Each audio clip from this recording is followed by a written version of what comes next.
evening. Thank you for your patience.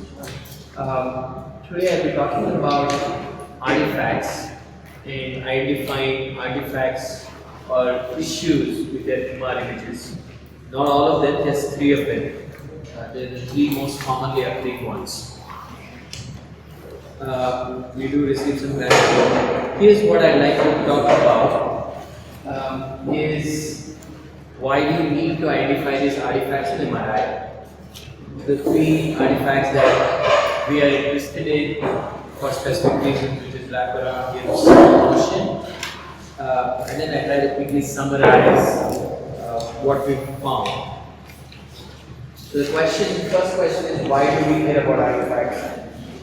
Let's say you didn't have the system working for you downstairs, but then you want to see as an engineer whether those images even make sense or you take them to somebody who wants to read them. So that's the fundamental reason. And here is how it happens. Person comes in, gets set up on the scanner, then you acquire images using some of the pulse sequences I was talking about yesterday. Then you make a few adjustments to that image acquisition.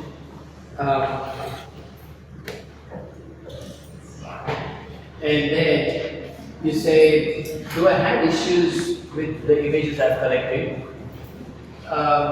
Let's say, okay, there are no issues, then you go ahead and save those images for analysis. But if you have issues, then you need to do some kind of correction. Usually that correction happens at the scanner with radiographers. I think there are a bunch of you here, so you know what I'm talking about. In terms of, hey, I'm looking at the MR image, there seems to be some artifacts, I'm going to fix it. Some artifacts are obvious, some are not. Some of these artifacts may affect what the radiologist wants to see. Some of them, they say it's fine, it's okay. So it's a hard question. It kind of needs you to have some expertise on MR physics. That's why radiographers, one of the metric is how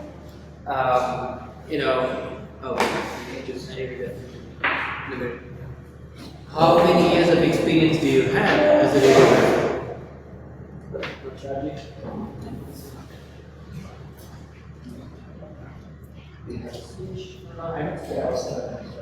Okay.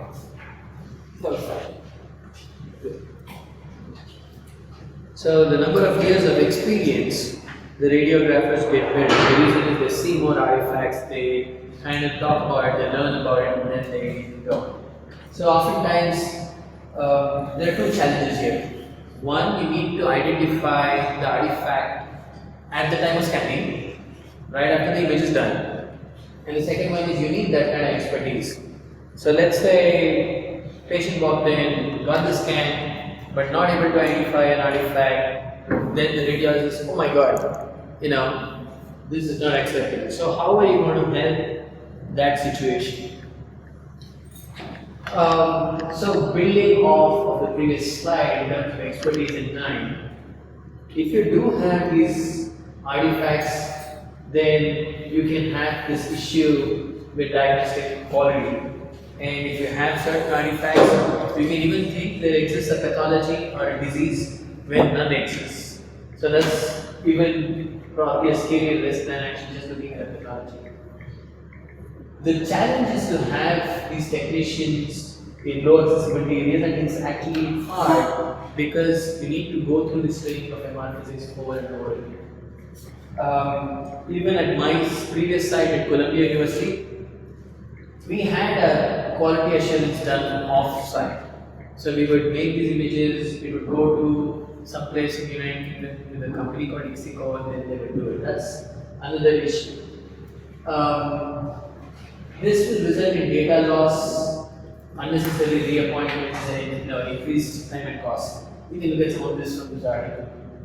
One way we've tried to do this is to now leverage deep learning and say, can you now help the MR technicians on the scanner to look at some of the data that we have in terms of the tools and say, here is why we think your images have artifacts. Can you please have a look at this? Can you base your decisions on this?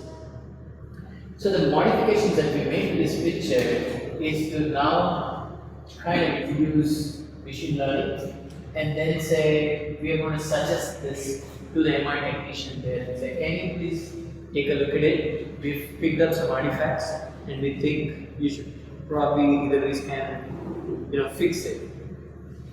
We focused on three. We focused on wraparound, which I think is something that's very straightforward to identify. Turns out it's not as straightforward than we think it is, because the regions of overlaps you probably don't really understand and see if the overlap is very subtle. You might think that it is not, but it is overlapping. That's what we figured out. And if you have a downstream processing pipeline that most of the neuroimaging scientists like to have, then those pipelines get impacted by this too. The second one is Gibbs ringing, which you will see a lot on the standard, and interestingly also on the high-field scanner for certain sequences that you might want to push. And the one that everybody pretty much understands straight away is motion. MRI, unlike computed tomography or PET or SPECT imaging, takes a while before you get the images. Now imagine putting in a patient with Parkinson's disease, for example, where the disease actually manifests itself in motion. Then you have a challenge with people lying still in a long tube with little light for 45 minutes.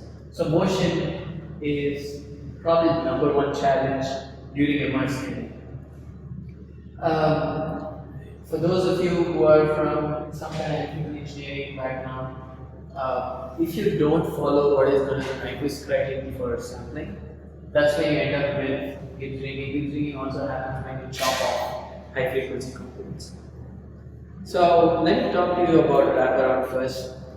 Here are some articles. Here's an article and a couple of conference proceedings that we've published in this area. So what we've done, now this is all into machine learning. How many of you are interested in AI/machine learning and its use in your stream of work? Anybody interested in machine learning here at all?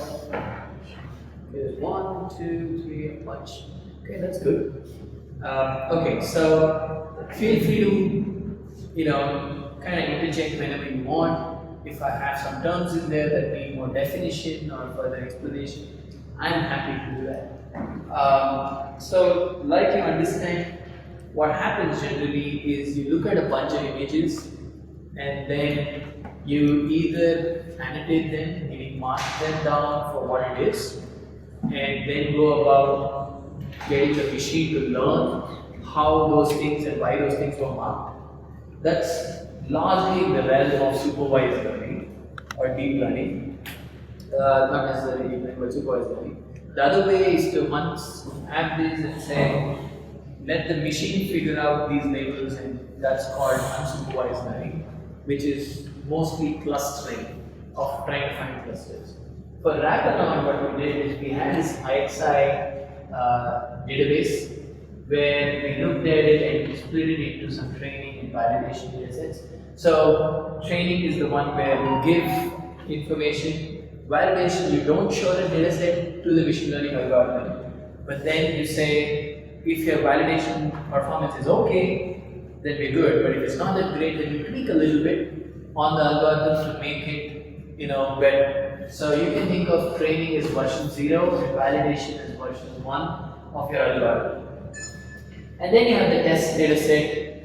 You don't do anything to the algorithm, just apply it and you get what you get. The low field data actually came from Gordon's group here, where we started looking at data. When we say low field, I think Josh kind of spoke about this in my review article in 2019. I've kind of put down some thresholds of what is low field, what is very low field, what is ultra low field, of that. But 0.2T and 0.360 in our definition is low field. Milli Tesla is very low field. So what we've done then is to test it on the low field data set. we had some of the low-fit dataset also on the validation, because all of IXI, the lowest field is 1.5 T there. And this dataset had a mixture of 0.2 T, 0.360 and 1.5 T. And then you also had this other structure for looking at the next set of artifacts that I'm going to talk about, which is Gibbs ring, but very similar, so I will try to put it in the same picture. This is a neural network, not much going on here. It's a very simple convolutional network with a bunch of these layers. Convolution is essentially multiplication and addition. Pooling is about trying to get one value for multiple values. Yeah, that's pretty much how you do it. Essentially, they need to tell you whether you have an artifact or not. That's called a binary classification.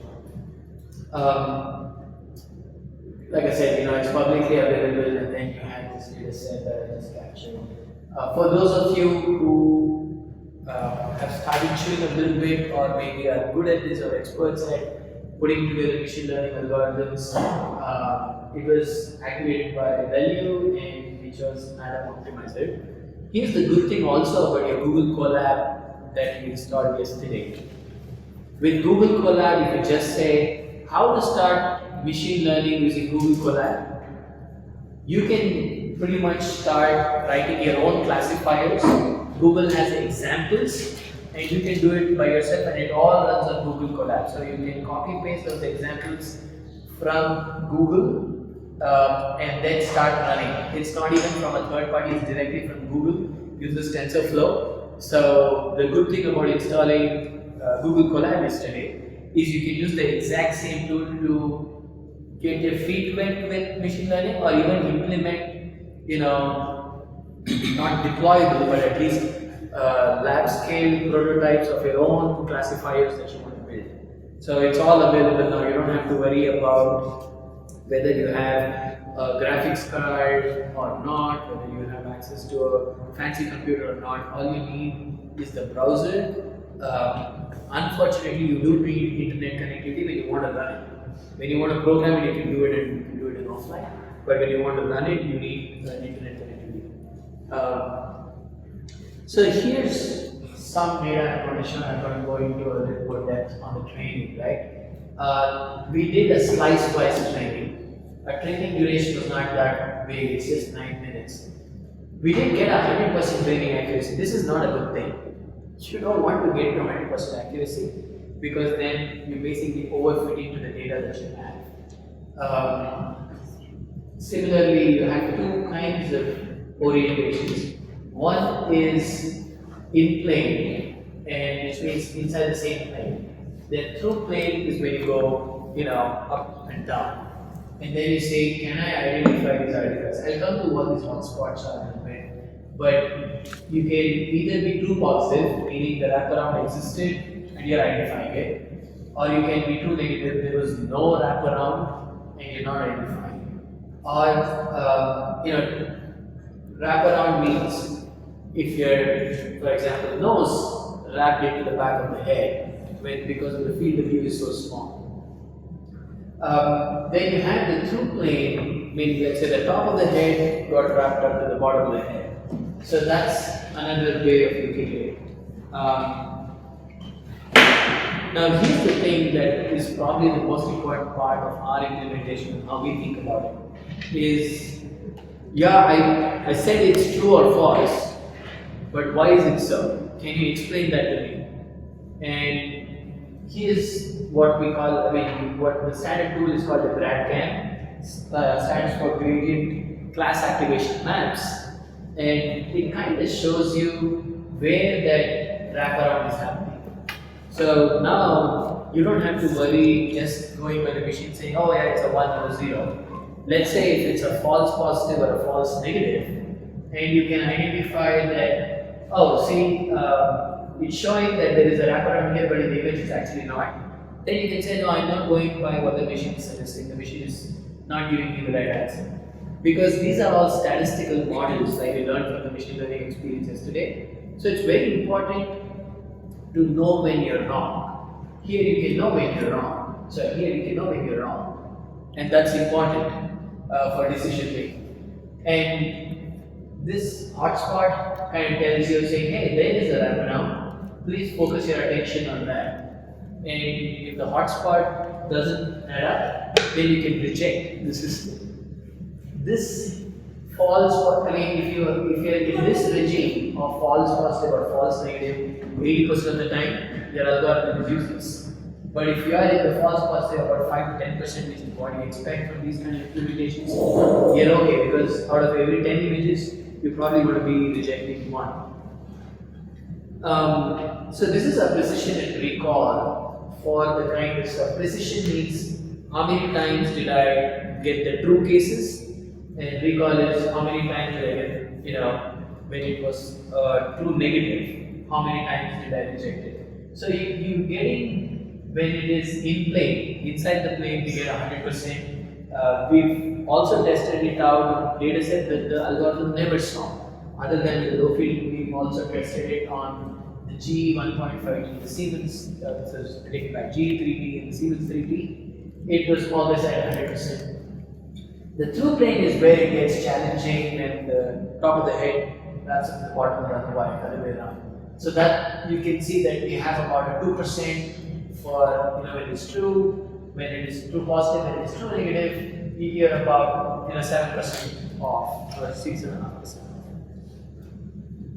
So we went ahead and said, oh great, it works on data that's already been acquired. How does it work on the scanner? Let's test it on prospective data, right? Somebody is in there, we've been doing this on a G3T and a Siemens 3T, and these are our acquisition details. And we said we're going to use wraparound by reducing the field of view. Can we catch it in real time? Like as it happens in the real scenario, right? So what we did to do that is to say, if I acquired the full volume, which is about a 5-minute scan, then did this artifact identification, and then it said, oh, you have an artifact, you're losing the whole 5 minutes. So we said, okay, maybe we don't want to lose 5 minutes of data. Can we do this every 1 minute? You acquired a slab volume, you did your artifact identification, and then went ahead. So even if you lose some data, you're losing only 1 minute data, not 5 minutes, right? And this is super important when somebody is scanning a kid or somebody is scanning an elderly population. Every minute counts, because if they get out of the scan, they just want to get out, you're pretty much done with the study. You can go and try and convince them to stay a little longer, but it's always challenging. So we call this segmented acquisition, inline artifact identification. And we are excited by the response that we've got. This is how it's done. Instead of acquiring the full volume, you acquire a part of it. At the end of each part, you keep adding this artifact identification.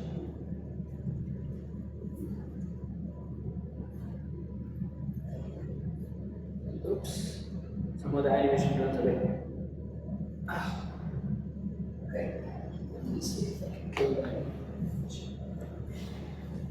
Okay, there we go. So these are data from prospective studies, where we actually use the artifacts in the plane and through plane, and you can start seeing that it's catching this regardless of whether it's a G3T or a Siemens 3T. We are able to generalize. I'll also show you a video of how that works on the scanner. If the video plays, it looks like it's playing, right? So you see that you're acquiring the first slab. And this is the UI, this is the Siemens 3T Prisma. And then you see that it's under process in orange. Now you start acquiring the second slab. The first one went to the computer, and then, Shravan is my PhD student. He's running this implementation that you just saw and trying to see, oh, does it have an artifact or not? It will show up here, oh, it does have an artifact because it's red. I don't know if you can tell from where you're sitting that this is red and not orange, but that one's red. So this is getting done, and then you hop to the next. So what you do is, after this volume is done, you reacquire the first volume. That's what is getting done now. You're saying to the scanner, please reacquire the first volume because we think there is an artifact in here. And the second one is failed too. And then basically, and you see, you identify the wraparound with the hotspot, and you say that's why we think there is a wraparound there. This is good information for the radiographic sitting on the scan saying, oh, okay, this, and once you fix it, it goes green. So this is inline artifact identification. Like as you're doing the scanning, it's telling you when it's fixing these things. I'm going to then jump into Gibbs ringing, especially for tumor studies in and around the peripheries of the tumor. If you have Gibbs ringing, then it's a problem because you want to quantify volume of the tumor. We started looking at this problem in the raw data space, which is called the case space, and you can't understand the explanations that well. It's saying, oh, in the cases where it is true positive, you see this really high frequency. That means there is a lot of change in the true negative. There is slow change. Where it is false positive, there are really smooth images versus fine images.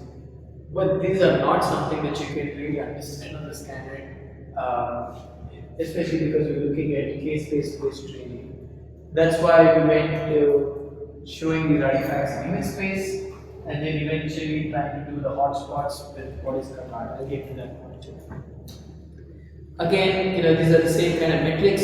You can see the performance actually dips when it is true negative, and that's generally the case because it's harder to reject for the algorithm than to accept. Here are some examples of trying to forward simulate this and add this. As an engineer, you just don't have these images handed to you. So you want to make these artifacts appear and then be able to teach the algorithm. So what you do is then forward on them. We've added some corrections by cutting off the raw data, and then you can start seeing those artifacts show up in these regions. We also tested, needless to say, we also tested this on prospective GE and CBS data.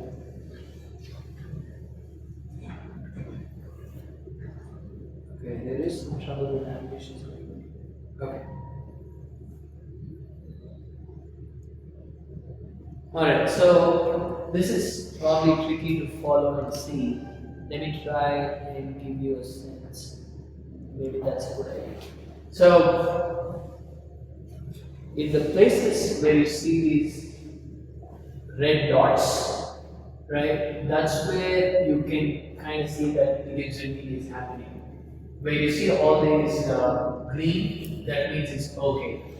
This was a good start, but showing something like this is still not good enough because you want to be able to say whether or not Gibbs ringing is happening in a particular place. We did that with what is called as patch-based training, that means you cut the image into small tracks. The final implementation that we were really happy with, so the case based on the patch-based training, is what is called as cutout. What we did there is to say we use an artifact with Gibbs ringing, and then we cut only that part where you see Gibbs ringing using this patch, cut that piece of art and put it into the image that we want to train, right? So that's called cutout, and this helps you in two ways. One, it helps you identify that there is an artifact that is local rather than global everywhere. And the second thing being, you will be able to identify the hotspot. You can help the algorithm focus more on those kind of hotspots so that when you do the identification, you can say exactly where the hotspot is. So I don't think you can follow this. It needs to be dark and you need to highlight the areas. But the idea is when you did the cutout in those places, you can see the places where you think Gibbs ringing is happening. And if you go back to where I had shown the yellow arrows in the beginning, you can see that it co-registers with that. So now, when somebody is sitting on the scanner and running this right after scanning, it says, you have Gibbs ringing there, please take a look. So instead of somebody actually having to look through all the slices of your acquisition and trying to identify, oh, do I have wraparound, do I have Gibbs ringing? this is already telling you there is Gibbs ringing there, and it's correct about 90% of the time. So you should just look at it, and then the radiographer can decide whether I agree or not. And the secondary decision also, I think there is Gibbs ringing, but the tumor is at the back of the brain, back of the skull, so I don't kind of care about it either. That's another decision too. And the reason that it works, I can get into the math, but I just want to tell you what is so special about this implementation is when you're training your algorithm, you can actually say, please focus on those areas where I know the cutout is and identify whether it has been healing or not. That's what this whole thing is. And here it tells you label 1 means Gibbs ringing is present and it's there. Label 2 is here, it's available in this whole region. So it's kind of giving you this explainable artificial intelligence inside that tells the radiographer or MR technologist, as they call it in the United States, why we are saying what we are saying. Here's this whole idea of true positive, true negative, false positive, false negative, and your validation accuracy is pretty high. That means in the data set that we did not use for training but only tweaking, how much was it? And you can see in these various examples that you're now able to identify these hotspots. I could have jumped to this, but I just want to show you the evolution of how a machine learning algorithm works. You start with something which is rooted in physics, because Gibbs ringing happens because you lose out on high frequency. So we started in phase space to understand the physics and how it started showing up. Then we started moving that model more towards how people would want to use it as a scan. And I showed you a demonstration of how it plugs into the wraparound. It's similar here, so I'm going to skip this. And then in the end, we kind of plug this in to say this is how it works, and we confident how it works. This is probably the most relevant artifact on to be regardless of field strength. At low field, it gets more relevant because it takes longer time to acquire data than you do at a high field. If you define high field as anything that's 3D and above. And we started looking at this problem carefully of, you have this input, then you want to correct this with motion. And I'll show you how you can do this, using raw data as well. And then you start seeing the difference, right, between what's ground truth and what's motion corrected. It's just the image quality suffers globally, right? And the best solution, there are multiple ways to intervene. You can use some kind of acquisition methods like radial impropeller, which are more robust to motion because the repeatedly sample is center of the space. You can then introduce something called as navigators. Once in a while saying, oh, you're moving, please correct. The best thing that works, and there are some radiographers here, you can tell me if it's wrong, is to go and tell the patient, can you please lay still, I'll reacquire. That probably is the best solution. No matter how fancy you can do with image acquisition or reconstruction, the best solution is always to go back and say, please lay still for the next 6 minutes, I'm going to acquire this data. If you don't, then we're going to get garbage. So it's key to tell the MR technologist on the scanner saying, oh, here's the motion, right? And please look at these parts. I think there are motion artifacts there. That's why it's not working out. And if the highlight is there and you know that it's negative, it's easily identifiable by the technologist. So in terms of motion, here are our training data sets. It took us about less than an hour to train it. We are hitting high values on training test accuracy. That means it should overfit. But we've since then gone to identify that it's okay, that kind of high level values. The way to generate that is to say, is the patient rotating his head? Is he moving? Is it rotation and translation?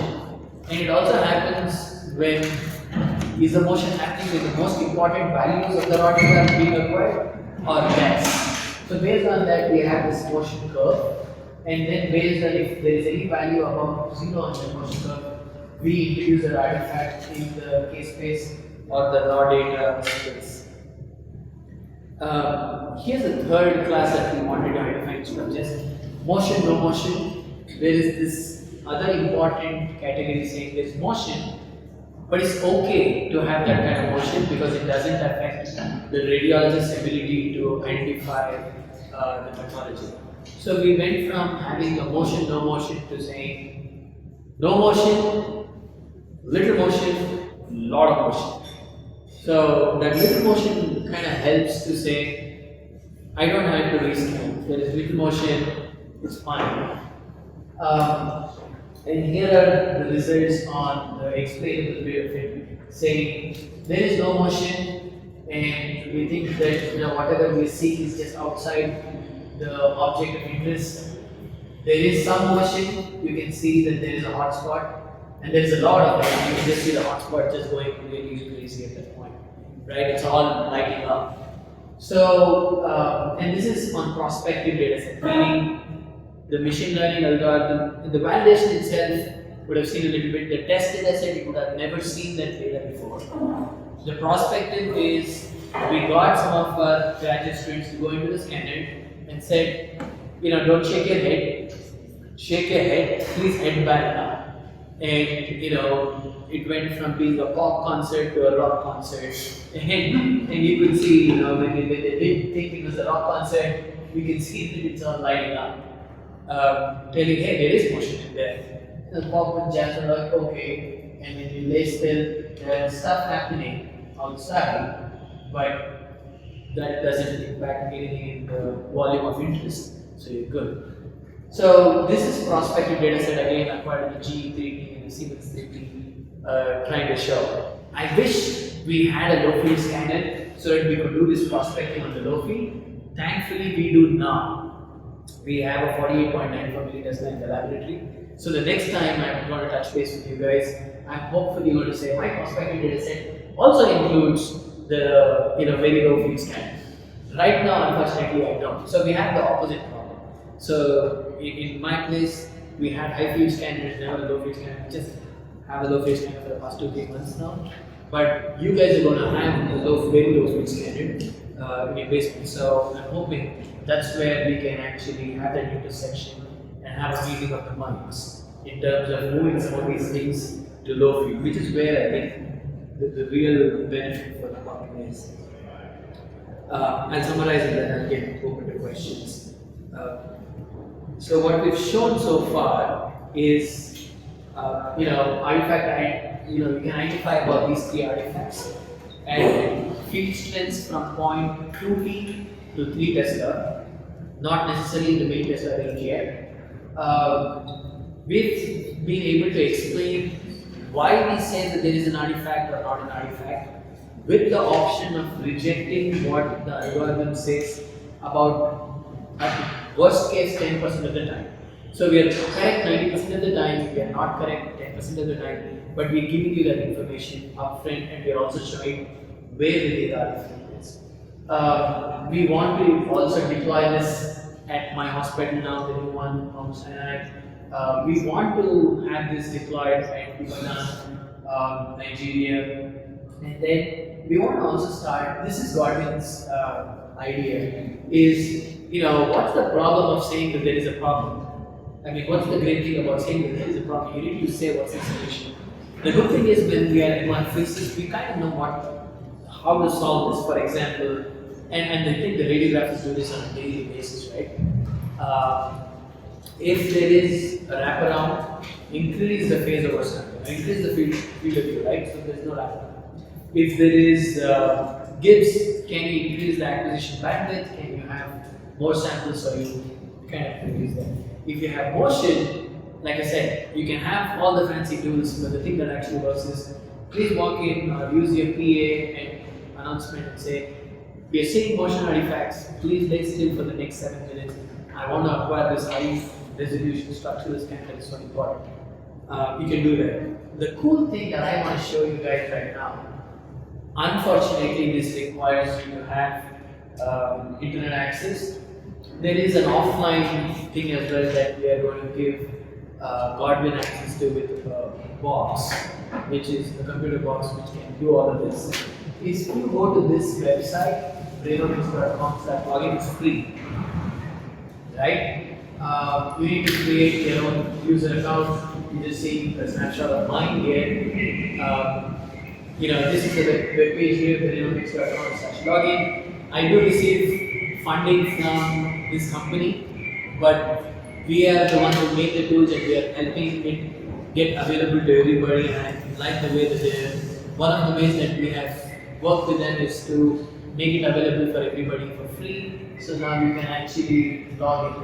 You can upload your own data to the website. I would not recommend this to do this at any hospital. This is very good for people doing research because it does get sent to the cloud and you get the data back. So we don't want to be violating any kind of HIPAA by using the website. For those people who want to use this solution in the hospital, you can talk to me after this. I will arrange a box, a computer, which will sit in your own hospital where the data will not leave. So you can just go to the box and come back, or the computer and come back. We can have it set up at your site.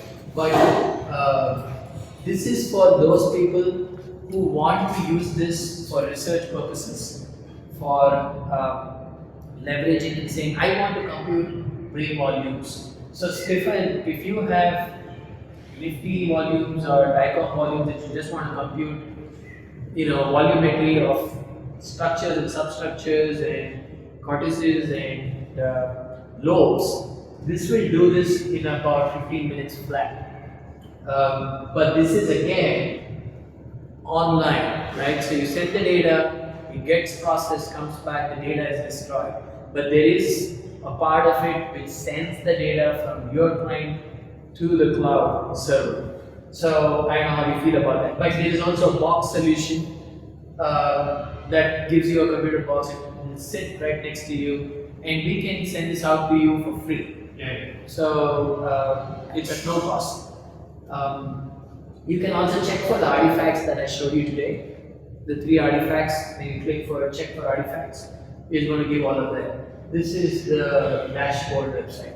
So not only have we started at lab scale, we've built these models and now we're also kind of translating this to a solution that's going to be available. None of this would have been possible without Godwin and Dogen for the 0.2T and the 0.360 data. Colleagues from Uptown, Jijen, Amita and others who also contributed. Shravan and Marina are the ones who spent a lot of time right from the MR physics all the way to implementing it and deploying. So I'd like to thank all of them for that. Of course, the funding sources, PMX is not showing up, and I have the same slide as yesterday. If you're working on any of these areas, that means are you building something accessible, your experience here building this 50 millitesla scanner with Tom is a great way of putting this in this article. I don't know why it didn't occur to me, but I'm going to talk to Tom, Jonas and everybody on considering this seriously, and then also Don's MR article. With that, I'd like to pause. Thank you for your attention and see if you guys have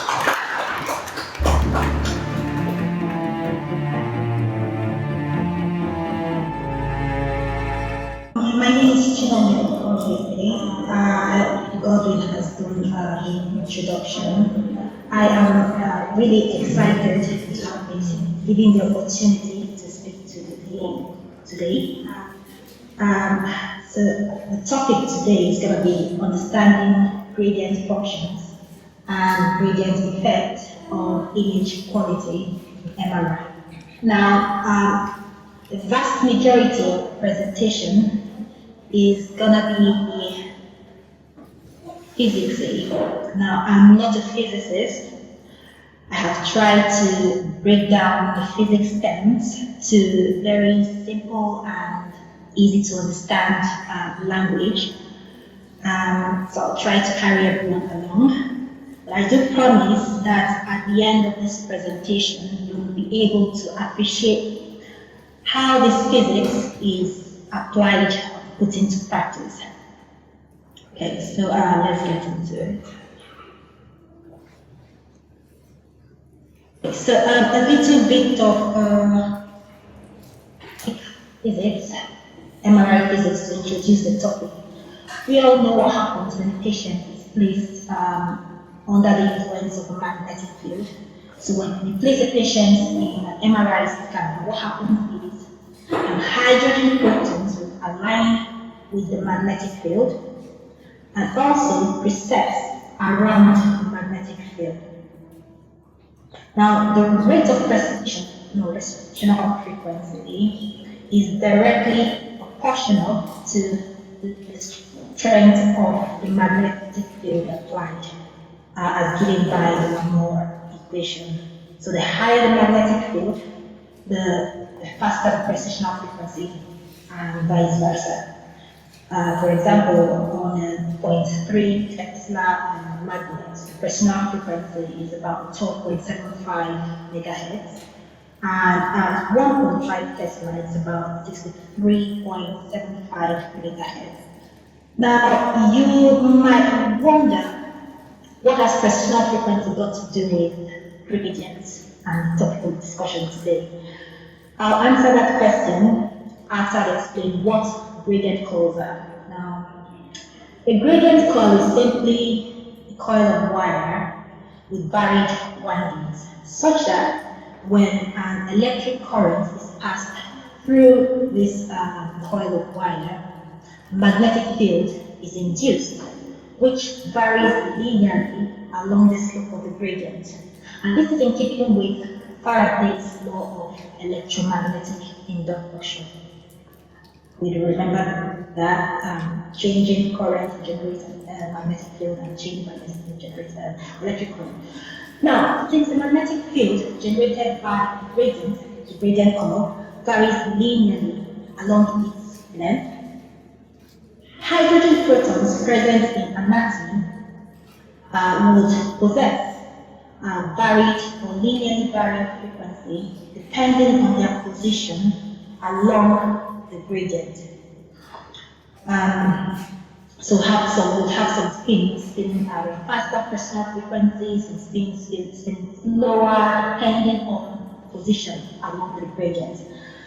It's important to note that the personal frequency at the center, at the isocenter, is devoid of any gradient influence. So, personal frequency there is just in line with the magnetic field, the main magnetic field. Yeah. So,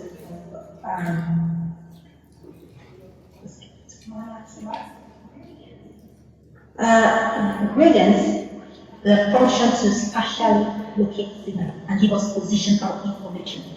We have three gradients.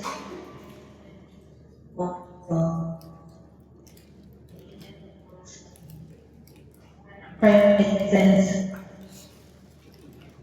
or located A to P gradients, whichever we prefer to describe them. Now, these three gradient calls the switch to perform three main functions: slice encoding, phase encoding, and frequency encoding. Now, by switching, I mean there is no fixed function for any one of them. Any of the gradients could perform either of these three functions.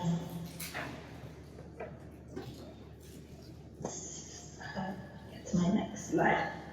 Now, the slice encoding gradient, which is the first function, slice encoding, get to that. Now, this is done by the slice encoding gradient, and this gradient functions to control the direction and thickness of the slice that's being selected.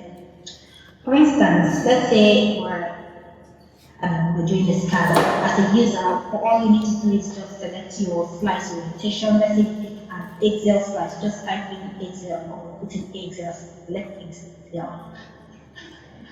Now, the system automatically selects the gradient that would induce partially or linearly varying frequencies in the axial direction.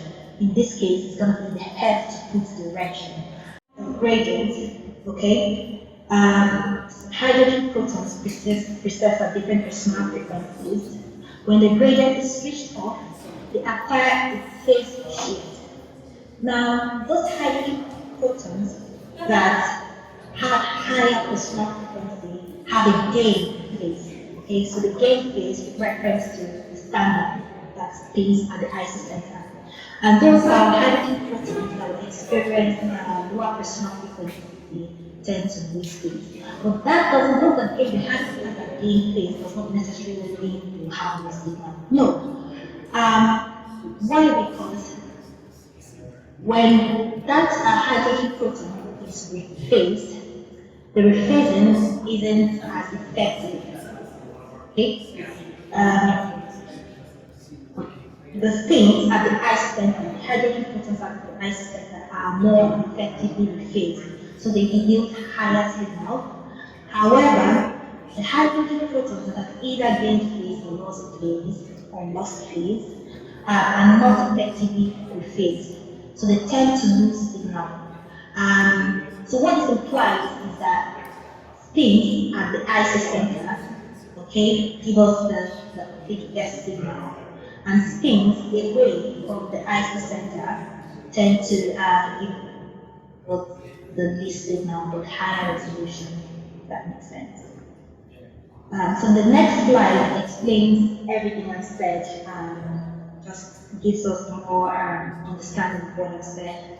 So when you switch on the phase encoding gradient, what happens is the spins at the isocenter, I don't know if you can see my marker, laser pointer. The spins at the isocenter there, alright, they do not have any, just precess at the normal standard personal frequency, which is the personal frequency V that's based on the magnet, okay, the strength of the magnet. However, spins away from the isocenter tend to have higher personal frequency as further as they go from the isocenter. Now, when this gradient is switched off, the center frequency, the hydrogen protons at the center, have no change in phase, have no phase shift. However, spins away from the isocenter gain phase or lose phase depending on how fast or how slow the personal frequency was. Essentially, this is entered in a specific manner into what we call K-space, alright, such that the center of K-space consists of signal echoes generated from the isocenter, which are high signal echoes, and then areas away from echoes away from the center of K-space are made from majorly echoes that are produced from spins that have lost phase or gained phase, and as such were not effectively rephased and therefore had low signal.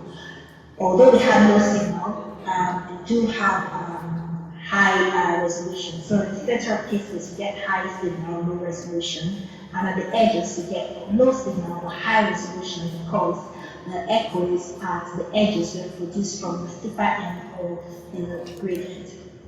Now, this information that I mentioned is strategically entered into K-space, which is why it's a good idea to understand the signal pattern of K-space, alright? Because understanding this will help you explain certain techniques and certain techniques that are available for image optimization. For instance, if you are doing like a contrast enhanced study, normally the K-space filling technique would be linear on normal day, for normal scans. But if you were doing, say, an MRI, contrast enhanced MRI, you would want to change that case-based filling technique to central case-based filling technique, so that at the beginning of data entry, the center of case-based is filled, whilst contrast is still in high concentration in the area of interest. Okay, so centric case-based filling will help you achieve better temporal resolution than when you use or you left your case-based filling technique as linear or something else. Another technique this helps to explain, or say that like an artifact, is what we call image edge. So edge blurring causes when you use or when you have echoes that are far away from the center frequency. In this case, when you're using short TE scans, then using echo train lengths, you tend to have echoes that are very far away from the center frequency. And this is why if you're scanning something like your pituitary, your T1 weighted scan, the pituitary, or any T1 weighted scans, you don't use very long echo train lengths because the TE is short. Using that might induce what we call image blurring, because the echoes you're getting are far away from the center frequency, and as such have low signal, so there is that tendency to induce that blurring and what makes it appears blurry. Another technique this helps to explain is parallel imaging, which is the way of speeding image acquisition. So in BRCA, which is one of the ways, what happens is the system acquires several lines of cases with an acceleration factor. Okay, so it will acquire the first line and skip two lines, acquire the next line, skip 2 lines, acquire the next line. However, at the middle, at the center, it acquires it at the end phase rate, which is like the standard rate. Okay? It uses the information that from the position done at the center to develop or to construct the missing lines of case space. Okay, so it does make sense knowing that the signal is concentrated in the middle. It does make sense why the center is scanned at the end phase rate, whereas the acceleration pattern is used for the edges. All right, so we'll get to gradient performance. Now, there are different terms that can be used to describe performance of the gradient. We've got the peak gradient strength or peak amplitude, which is, as the name implies, is the maximum amplitude that the gradient can get to. Okay, and we've got the rise time, which is the time it takes the gradient to get to that amplitude. All right, now these two terms on their own don't really make much meaning. They don't confer much meaning. However, when used together, okay, they make more sense. They tend to describe better the performance of the gradient. For instance, let's say we've got a gradient that has about 45 Tesla per minute. The amplitude is about 45 Tesla per minute. Meters, sorry, and it takes about maybe a longer time to get to that peak amplitude. That gradient is going to produce a shallow slope because it takes longer to get to that peak amplitude, so it takes time. Even though the amplitude is high, it does take time to get there. Let's say on the other hand we have another gradient that has a lower amplitude, okay, or has a faster rise time. That gradient is going to produce a steeper curve, which is why I said that stronger gradients produce steeper slopes, and weaker gradients produce shallow slopes. So the slew rate is a better term, okay, that describes to use to describe the performance of the gradient, because it considers both the gradient's amplitude and the rise time and confers more meaning to when you're trying to define gradient performance. So So let's get on to gradient effects on patient experience and image quality. We do know gradient curves increase system heating, okay, and sometimes the scanner will put in some pauses in between scans, sequences, to enable the scanner cool down. All right, this tends to increase the overall scan time the patient stays in the board of the scanner. Rapid switching of the gradients will cause dizziness. Most cases, we get patients that get up from the couch and complain, oh, I feel dizzy. You know, most times we get good stuff, but the gradients could also trigger that or make it worse. We've got involuntary switching. It's also an effect of the gradients pulse. And then we've got the one that patients complain a lot about, keep asking questions about. We've got noise. So noise, the MRI is, the scanner is noisy mostly because of the gradients. Now, we've got the noise from the cold head, but I mean, the majority of the noise is caused by gradient curves, and it's because large amount of current is being passed through the gradient curves, and due to the rapid switching of these gradient curves, tend to produce lots of noise. Okay.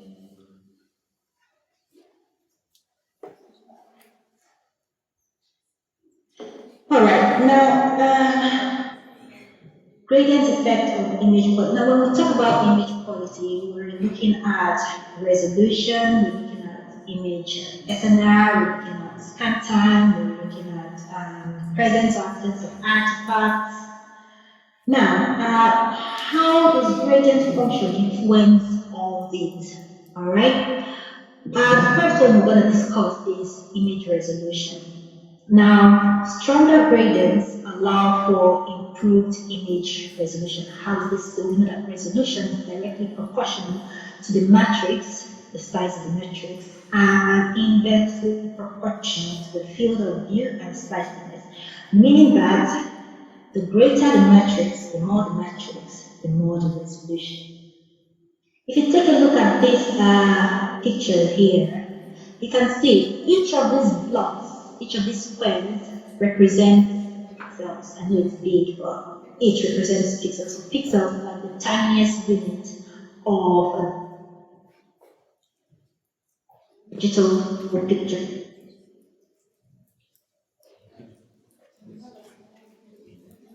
That eight phase encoding step and frequency encoding step. So each tends to then make a pixel. So in this case, so matrix is when you're viewing the pixels as a mesh. So you're viewing it in both dimensions, all right? In this case, we've got 8 by 5 matrix.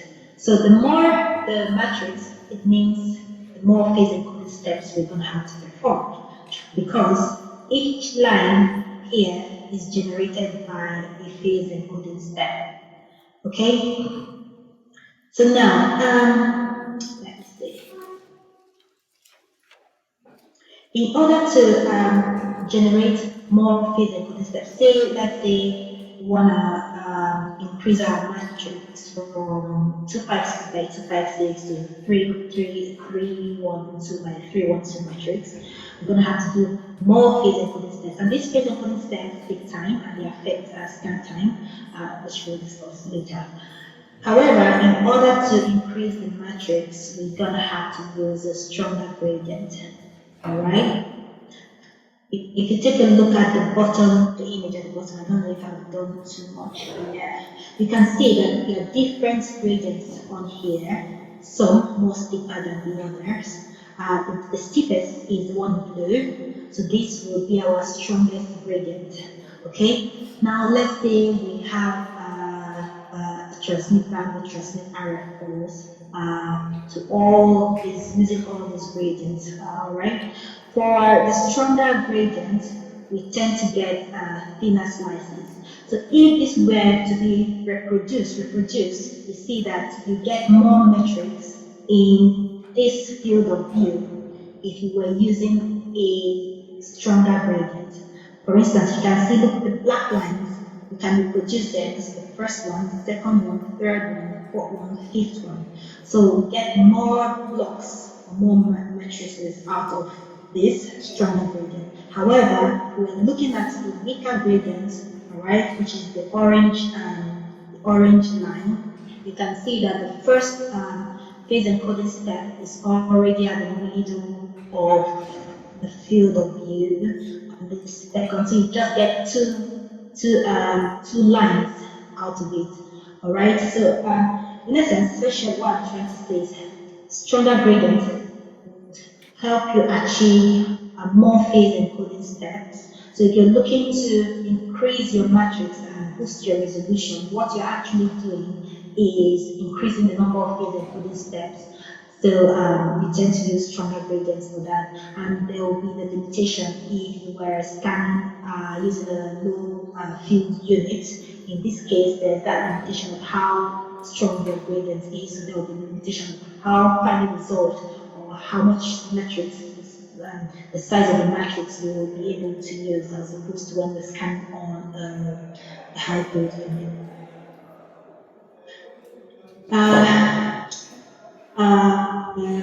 With respect to resolution as well, increase in the field of view would increase our resolution, and similar to the explanation I've given, stronger gradients will help you achieve a smaller field of view, vice versa. Same applies to slice thickness. So I think with respect to gradients, stronger is always better, and there is no doubt about it. So here we can see this image is an image of the brain was acquired using a 192 by 192 matrix. Okay, and that was a 320, and that was a 512 by 512 matrix. I don't know if you can appreciate this, but the 512 by 512 image is more highly resolved than the 192, even though it appears the 192 by 192 has more signal. This is because there's an inverse relationship between SNR and resolution. So when you lack resolution, signal is boosted. All right, so we're not really discussing image quality, we're just trying to see how gradients affect the image quality. So we won't go into detail on image quality.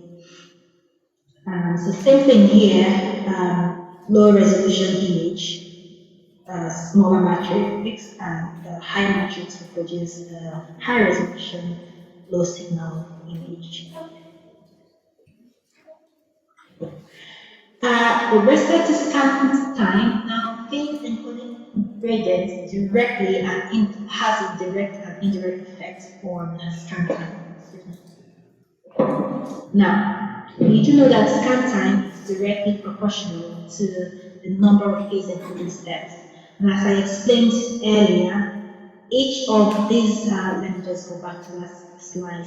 Each of these are individual phase encoding steps. So if you wanted to increase your matrix, you're increasing the number of phase encoding steps, okay? The higher the number of phase encoding steps, the longer the scan time, okay? Gradients also indirectly control the scan time by influencing the minimum TE and echo spacing. So yeah, what happens is for instance, you can see after each echo has several echoes, several rephasing pulses, 180-degree pulses. So after each echo, what happens is I think there are gradient functions taking place between each echo and the next 180-degree pulse. So let's say we have a strong gradient. That gradient is going to be faster because it has a better fluid, it has a faster rise time. So the form is better performing. Be able to get a maximum amplitude in a very short time. Alright? As a result of that, we can afford to reduce or use the minimum echo spacing and echo time. And by so doing, kind of like shorten our TR and indirectly shorten our scan time. Yeah.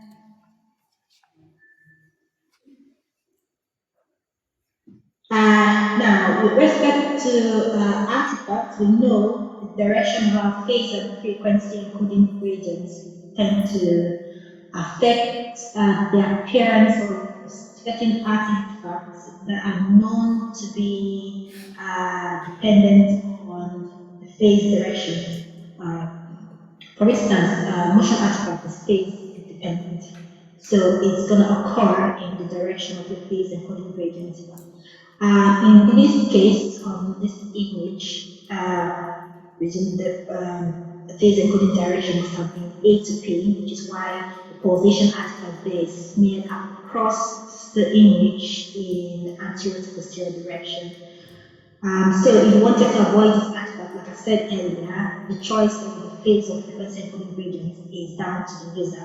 You have to consider time, which sometimes phase encoding gradient is best to be oriented in the short patterns of anatomy to reduce time while improving resolution.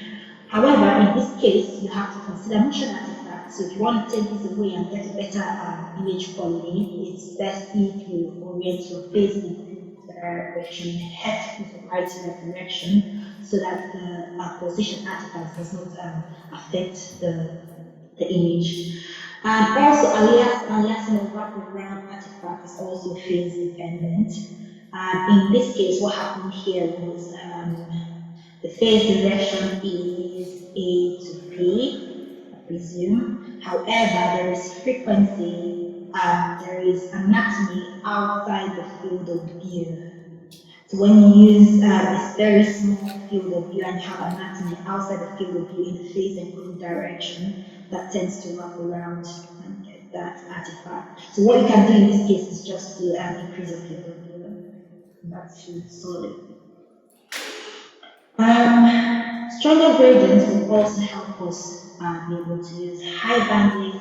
High bandwidth is several things we can achieve when we use high bandwidth, shorter scan time, however, that comes to the detriment of reduced FNR.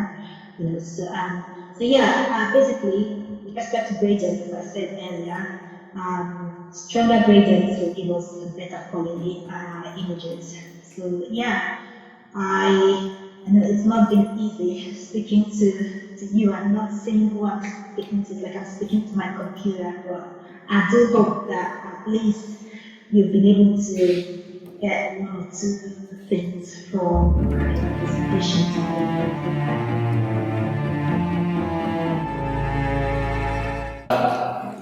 We're just going to talk about the basics of MRI.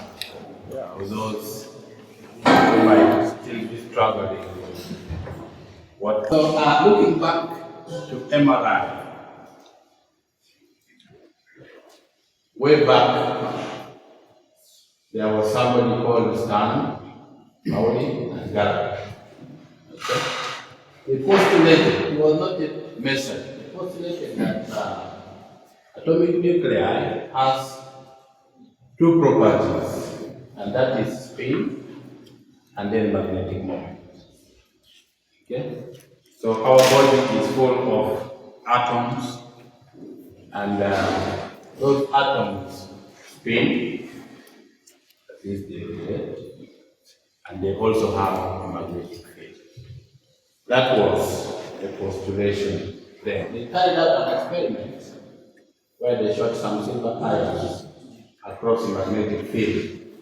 And normally, if you do something like this, expect maybe a Gaussian distribution, that you'll have many particles at the center and a few as it tapers out. But they saw that there were two distinct spots where the particles went, either up or down. They say, looks like there is some magnetic field effect on those particles passing through the magnetic field. So this might be good to investigate to find out what exactly is happening. Rather, I came in 28, in 37, and showed that those nuclei that spin absorb some energy. Okay? And when they absorb some energy, they change the way they rotate, they change the way they spin. Okay? And this was sort of the beginning of resonant frequency. Okay? Was able to show that lithium nuclei would spin at about 73 megahertz if you apply a magnetic field to them. So when you have a frequency now, most of us are familiar with the frequency. You can record a signal. If you tune your device to a certain frequency, you'll be able to pick up something. Okay? You might not make meaning out of it, but you could pick up something. So this is good for us, that we have a particle now that spins, and its spin frequency can change the magnetic field. So that means we can give it a magnetic field that we want, and we make it spin at the frequency that we want. Edward was able to prove this in bulk matter, in paraffin wax, for instance. Okay? But you saw that when you change the frequency, the wax absorbs more energy. Okay? There was some energy absorbed. When you just put a static magnetic field, you might not see that absorption of energy. But when you start varying the magnetic field, then you see that there is a certain frequency at which the particles absorb more energy than in other frequencies. Okay, so if you apply energy at a lower frequency, you might not see any absorption. If you apply at a higher frequency, you might not see any absorption. If you apply at a certain specific frequency, then you see that there is more energy being absorbed. Then you start realizing that I think frequency is much more important to us. Okay? So when we are talking of radio frequency magnetic field, okay, so we are looking for that switch frequency, where if I apply magnetic field at that frequency, the particle will absorb that energy. And we will see how we use that energy later on. Okay?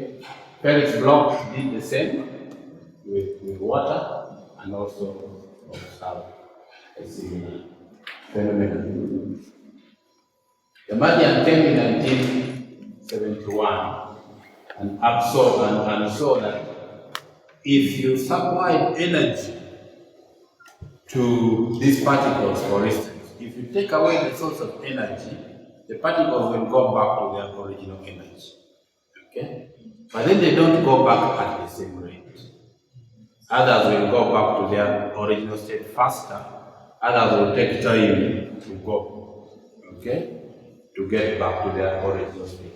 So I realized that if you have a tumor, the relaxation time is a little bit much longer, okay, for tumor particles, okay. So if I was a comedian and I told you people a joke, some of you will laugh for 5 seconds and keep quiet. Others will laugh for 15 seconds and keep quiet. Others might not even laugh at all. Okay? So you see that you come back to your original state at different times, okay, after absorbing the joke. And some people might not like the joke and they say, I am not getting out of here. Okay. So that's a good one. That's a very good analogy. Yeah. So those different. Usually they are normal ones. They are normal. Yes. So if I'm using that to record, I might see some frequencies like that, the video was not longer and stuff like that. Okay? So those frequencies, those differences are good for us. That we can now say at this particular time we are able to record this signal, at this time we recorded this signal. If I make an image, there will be a difference between this signal and this signal. Probably in time, but also in amplitude. Okay? And then Latimer came and said, if I am standing outside the room and I am hearing people laugh from inside, okay? I want to be able to tell where the laughter is coming from. Okay? I could say it's coming from within that room, but I can't tell whether it is in that corner or it is in that corner. Okay? So I need to find a way of decoding that laugh, so I can know that it is this guy who laughed, even when I have not seen him. So how do I do that? Okay? Can I tell him a joke alone? And then I know that if somebody laughs, it is only that guy who laughed because he's the only one who had the joke. Okay? So maybe if I call his phone from outside and he picks and then he laughs, then I know he's the only one laughing. Okay? So I can decide that I'm going to tell specific jokes for specific people. So when I hear laughter, I know that laughter is coming from that corner. Okay? So the gradient magnetic fields now coming. Okay? Last time we said that if we give a magnetic field to particles, they will rotate, they will spin at a certain frequency. That frequency is dependent on how much magnetic field I have given to the particles. Okay? So if I give the same magnetic field, they will all spin at the same frequency. But if I vary the magnetic field, okay, I know at this point I have 5 millitesla, at this point is 15 millitesla. So that means along the line, the field goes on increasing. That means the frequency of spin at this point will also be different from the frequency of spin at this point, because the magnetic field is also different.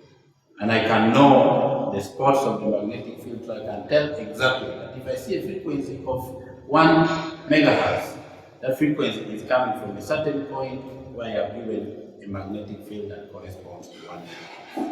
Okay? So I will be able to decode. So this is where the gradient magnetic field started from. And using gradients, people started doing some imaging now, because now you can tell that there is a different signal somewhere there from the signal there. You can see that some spots are much darker than the other spots. Okay? Because now you can easily separate the frequencies. Okay? But then, if I separate these frequencies along one line, okay, that means along this line, there's a particle here, there's a particle there. All of them will be spinning at the same frequency. Okay? So this might not be very useful to me as well, again. Okay? So I need to know the frequency of a particle at this particular point, not the one in the same line with it. Okay? So selection of slices then comes. So for my students who have probably not learned about the MRI yet, okay, if you go and get an MRI or a CT image, they will print for you an image with so many of them on one sheet. Okay, so these are images of different sizes that we have. If you stack them together on top of the other, you come up with a 3D image. You can easily rotate and see what you want to visualize. Okay? Fourier transform is then very important for us to change from frequency to amplitude. Okay? Then we can know that instead of now using a frequency of 1 kilohertz, if I can transform it to an amplitude of 0.2, the next one 0.5, the next one 0.6, I can shape them different colors. Okay? So you can see the color spectrum, which now brings out your image. The first image of MRI, which was carried in 1977, was for a 15 millitesla system. Similar to what we are currently building. And you could see that the engineers will be happy with this image, okay? Because you know what it takes to acquire that image. It probably would have taken you years to acquire it. the clinicians look at it and say, this is crap. What have you been doing? You mean for 3 years, I don't count that. So, okay, but that was a good image for an engineer. Okay, was that clinically useful? Okay, and it took over 4 hours to acquire. So you sit like that for 4 hours. So, you can imagine now you going to the hospital and they tell you, sit here for 4 hours, we are doing imaging. You probably say, I will go and die with my I don't want to sit there for long. So, we have seen that in MRI, we need different types of magnetic fields, and those are provided by different types of coils or magnets as well. I am happy that some of you flew in. Many of you have flown before. When you are flying, whether you get off from one plane and board another one, and they see you boarding, when you sit down, they will still tell you instructions of how to tighten your seatbelt, how to do this and that. Okay? They don't care whether you know or you don't. Okay? So I am doing this. There are very many people who know about this here, and probably it is not as important. But there might be someone who is boarding a plane for the first time. They also still need to know the instructions. Okay? So we keep repeating these for those who might need it. Okay? So earlier we talked about the atoms. Our body is full of water. Okay? And water is made of hydrogen and oxygen. Isn't it? So that means we have lots of hydrogen molecules, if I would call it that way, in our bodies. Okay? The hydrogen atom has one positive charge. And earlier we saw somebody saying that those atoms spin. Okay? Those of you who are doing electrical engineering know that if you have a moving charge, you generate a current, isn't it? Okay? So if that moving charge moves in a cycle, okay, you generate sort of a current loop, okay, that also moves in a cycle, okay. If you have the current moving in a cycle, it generates a magnetic field, okay. So you are now into electromagnetism, from electricity to magnetic field, from magnetic field back to electricity, okay. So when this guy spins with its positive charge, it generates a little magnetic field with it. Okay? And earlier we saw that it has two properties. It spins, but it is also charged. Okay? So if it's a moving charge, then we have that kind of magnetic field which is generated. So many atoms that we have in our body have the capacity, they spin, okay? But they also spin at different frequencies, okay? They don't spin at the same frequency. So hydrogen comes with chlorine and all that kind of things, okay? You could actually image some of these because this might spin at a different frequency from this. So if I tune my coil to this frequency, it will only pick up that signal. And I can make an image of where water is, more or less. Okay? So we also know that most of the mass of an atom comes from the nucleus. Okay? The electrons have virtually no mass if you compare them to protons or neutrons. So if you have now a spinning particle, then you have what you call an angular momentum. Because it spins with a certain speed, it has mass, okay, and that it is spinning in a cycle. So you have a momentum attached to that, okay. So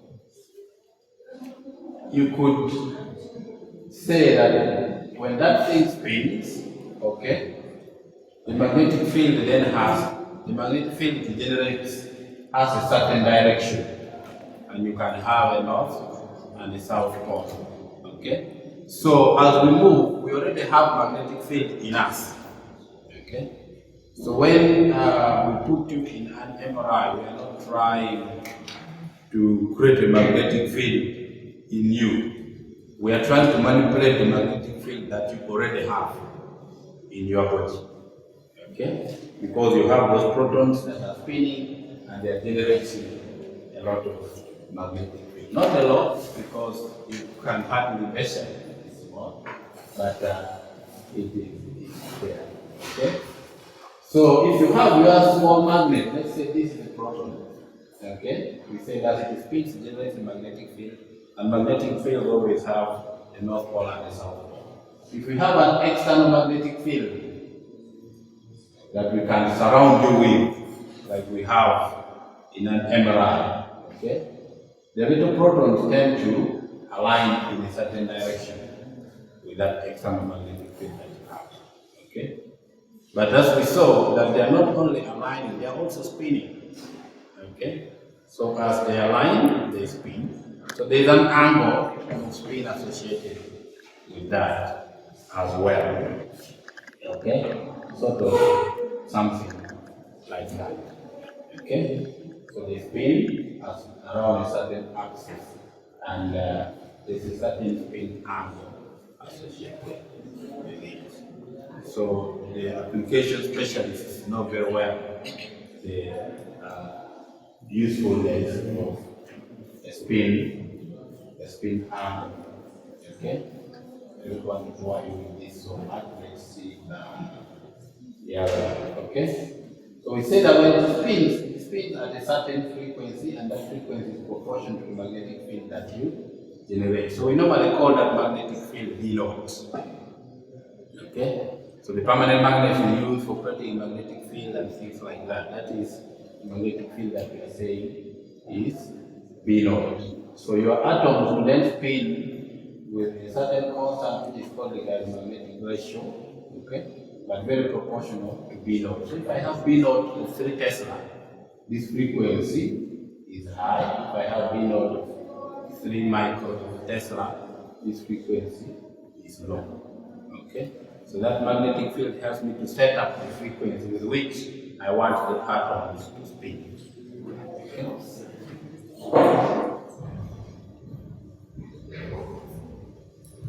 So we say that if you have a lot of water in your body and the atoms are spinning and generating a magnetic field, why don't you attract things that are around you with your magnetic field? Okay? So we say that the magnetic field has a direction. Okay? So those atoms that are spinning, they have a random orientation. So the magnetic field tend to cancel each other. Okay? So the resultant magnetic field around your body is virtually zero. Okay? Because of the random orientation. So you have somebody here, somebody there, somebody there, somebody there. So they cancel out. Okay? But if you are put in a magnetic field, okay, there are some that preferentially align with that big magnetic field. Okay? So if I was spinning this way, and you put a magnetic field on me spinning that side, I might start rotating slowly to try and face where the magnetic field is. Okay? And that gives me what now we call the net magnetization. And it takes time for them to swing. Okay? And we said when you take away your magnetic field, you can come back to their original state. So what do we need to generate the magnetic field then? Okay? That is when now guys come into play. Okay?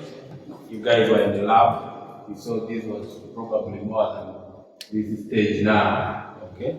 So you could use permanent magnetic fields, permanent magnets to generate that magnetic field. You could also use coils. I have some coils back there. Wait, can you bring me the other coils? Some coils there. Okay? So now we realize that we need to take advantage of the magnetic field you have in your body. But how do we take advantage of it? By us generating our own. Bring the two of them, both of them. By us generating our own magnetic field. Okay?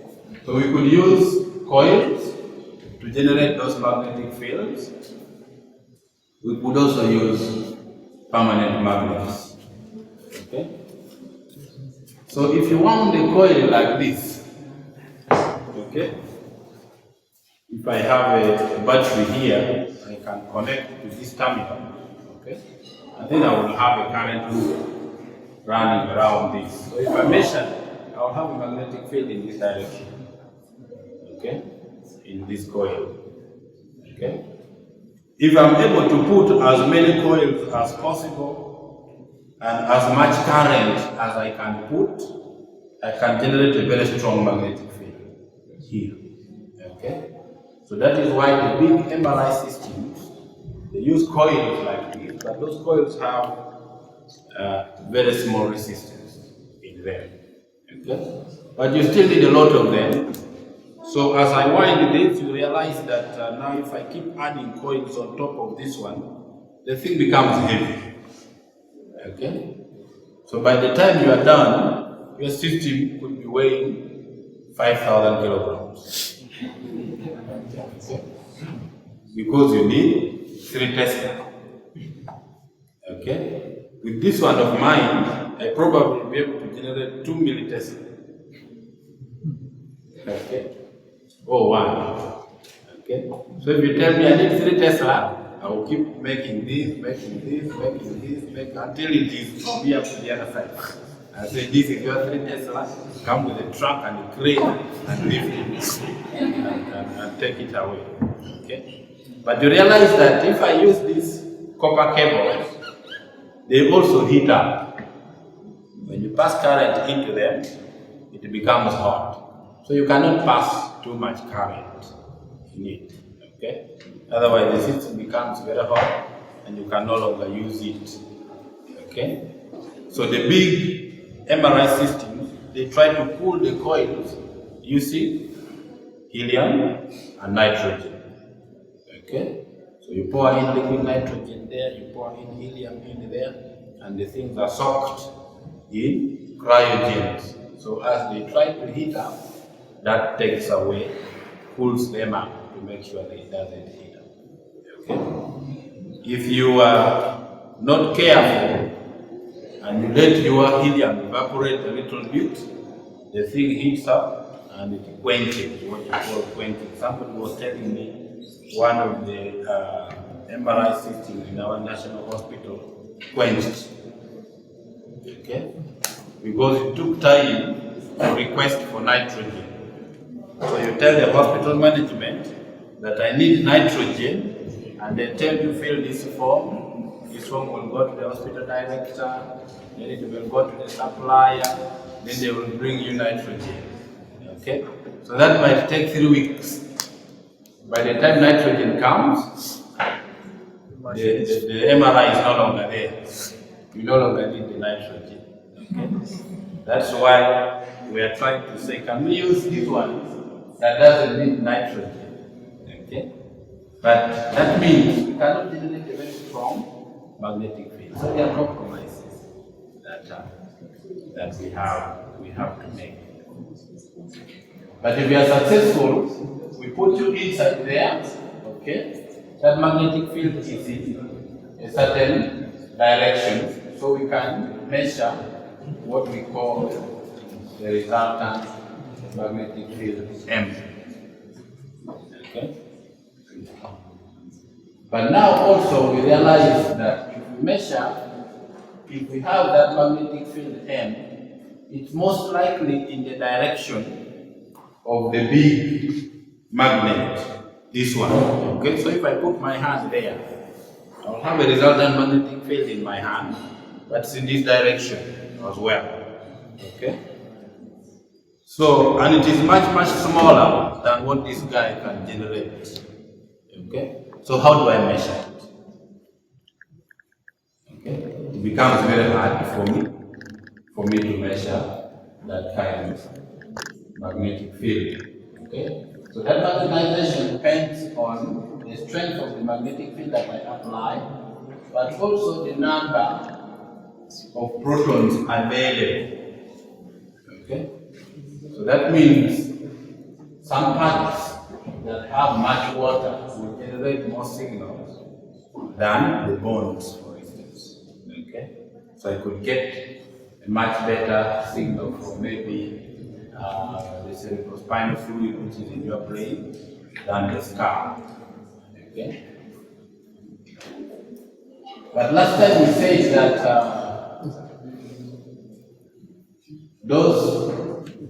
that magnetization, whether it is in the direction of the big magnetic field that we have applied, okay, it spins. Okay, so it is there that it spins, and it also faces that way. So if it spins, that means it has some frequency. Okay, and we can take advantage of that frequency. So to measure that magnetization, we have to perturb it a little bit. Okay? And how do we perturb it? We realized earlier, somebody saying that those spins absorb energy. Okay? So,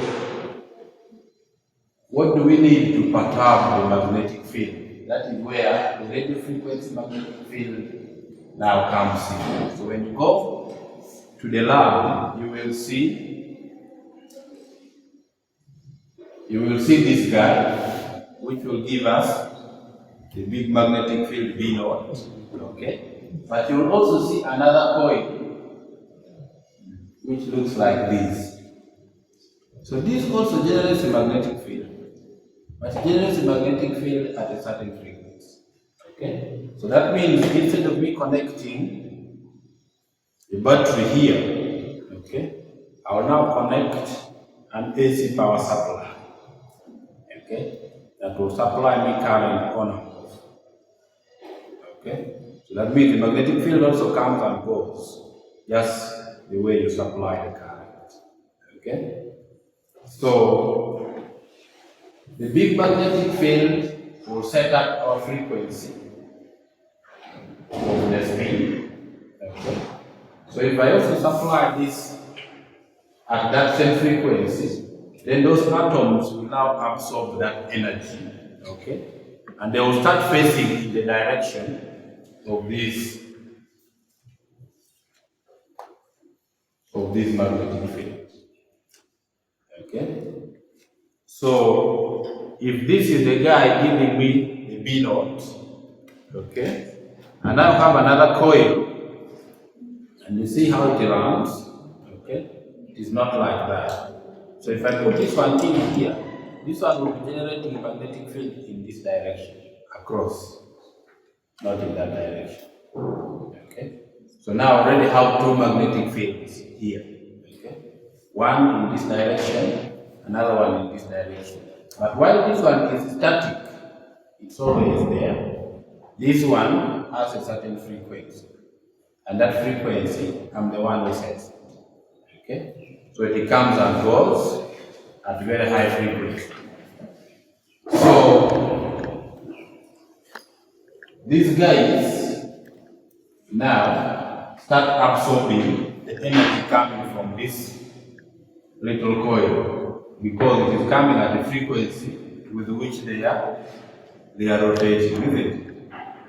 So they start rotating. Originally they are facing there, but now this one is giving them a magnetic field in another direction. So they start to spin facing the other direction. Okay? So when I switch off this, then they will want to go back to face up. Okay?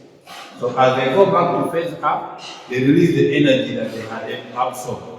Okay? They no longer need it. So then I will have another coil, which I will call a pickup coil, okay, that will measure that energy. Okay? So I already now talking of 3 coils already. Okay? So this is giving me the static magnetic field. This is giving me the radio frequency magnetic field. I need another one to pick up the energy that the other atoms will generate. But I can still use the same, okay? Because when I'm giving them the energy, they absorb it. I switch this guy off, they start coming back. So I can use the same guy to record the energy. Okay? Then again I supply, take them back, I switch off, I record. Okay? I switch on, I dip them, I switch off, they start coming back, I record. Okay? So that is where the concept of K-space now starts coming in. You are asking about K-space. Okay? How then do I record this data? Okay? How do I record this energy? Okay? So I record it in some storage space. Okay? Which we can call K-space. Probably we'll talk about it also here. We'll talk about it later. Okay, so this is your RF, your radio frequency magnetic field. So the magnetization is in that direction. When I give them an RF radio frequency magnetic field, they start tipping in that direction, but they tip as they spin. Okay, so they spin and then they go back because it's a rotating magnetic field. So you know this frequency with which they spin, okay? So you can also tune your pickup coil to that frequency, so you can absorb the energy that comes from the magnetic field. Okay? It's almost 1 o'clock. I can see we are almost ready for lunch. Okay?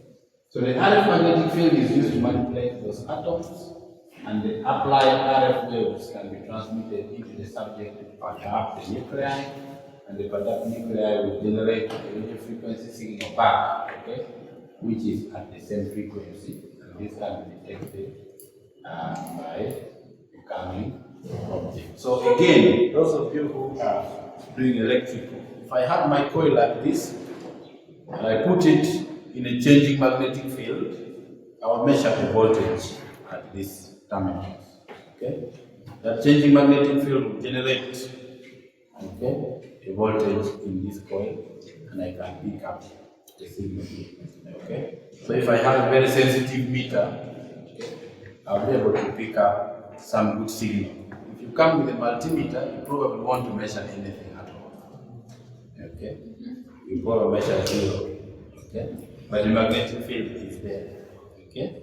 So you have a spinning magnetic field, because as I told you, the atoms are spinning and they have a magnetic field in them.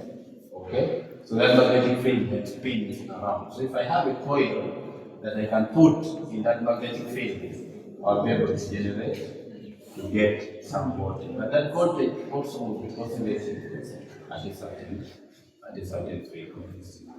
Okay? So it will become very easy for you to record the signal. Okay? But you realize that when I switch off this magnetic field and the guys start coming back to their original state, okay, they start up strong, okay, as the signal disappears. So when I'm recording the signal that is coming back from the atoms, okay, it is an oscillating signal, okay, it has a frequency. But it is stronger at the beginning when I start recording, and with the time it dies. Okay? So that is what we call the frequency induction decay. Okay? So if you are not fast enough, okay, you won't be able to record the signal. It will die before you record it, okay, because it dies pretty quickly, okay. If I do a Fourier transform of that signal, okay, I'll get a signal at a certain frequency, okay, and amplitude. So if the frequency was 10 megahertz, I'll have a very strong signal at 10 megahertz, okay, and that signal will die as it goes the other way, okay. But now the challenge then comes in if I have your head in this corridor, okay, and I am getting a signal, okay, I am going to get this signal, but it is coming from the whole of your head, okay. So how can I tell that I need a signal from here, because you might be having a tumor there, okay. So if I process this signal, it is not going to give me any clear image of your head, okay? Because the signal is coming, it is coming from different parts, but me, I'm recording it as one signal coming from your head, okay? So finally, when I make my image, it will not even be an image, okay? Because I will color it probably the same color. Okay, but even if I'm able to distinguish the colors, okay, I will not know which color to put where. Okay, so the image will be muffled now. So I need now to find a way of making sure that this part of your head has a different frequency from this part of your head, and has a different frequency from this part of your head. Okay. So that if I have this frequency at 10 megahertz, I know there's another frequency at 10.1, and it is from this particular location. There's another frequency 10.2, it is from this location. There's 10.3 from this location. Okay? So the idea of gradient magnetic fields now coming. Okay? So we are now going into the fourth coil. Okay? And when you go to the lab, you will see the gradient magnetic fields as well. Those are the ones we were trying to put yesterday, and their plier snapped, and the particle went into the coil. So they had to remove the gradients away and look for that small particle that has entered into the magnetic field. So these other ones, you can switch them on and off. If you are going to sleep, or you are not running the machine, you can switch off your gradients. Okay? But the big small magnets, the small magnets that we arrange in the ring and put them there, those ones we don't switch off, isn't it? There's no way of switching them off. That's why they tell you be careful when you're going into an MRI room, because even the big MRI magnet, you don't switch it off. The current is always there, and the field is being generated. Okay? So, if I'm recording the MR signal, then I need that frequency, that pickup coil, if I call it a pickup coil or a sensor, okay? And should be able to record signals at the same frequency with which I am supplying the variable magnetic field. Again, my electrical engineer, you see that there are some capacitors here, okay? This is to tune up your coil, okay? So you know capacitor and an inductance and resistance will give you sort of an oscillating circuit, okay? So what do I want to say before we go for lunch? Okay? So somebody in our history talked about relaxation. Okay? So if I supply this energy to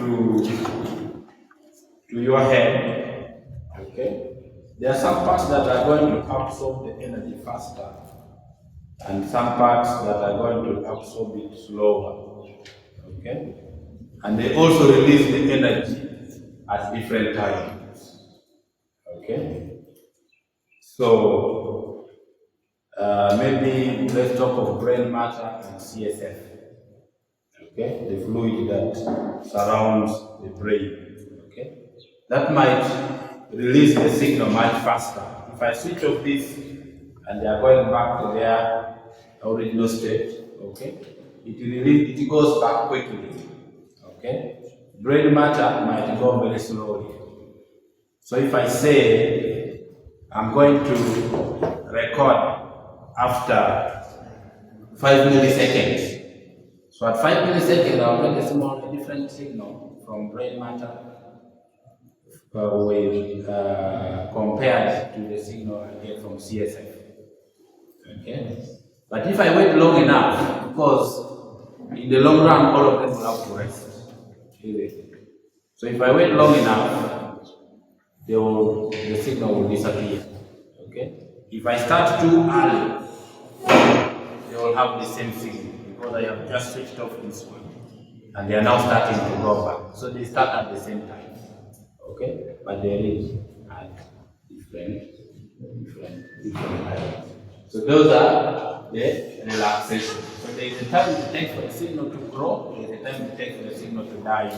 So those are the different relaxation times that we will also look at maybe a certain time later. Okay?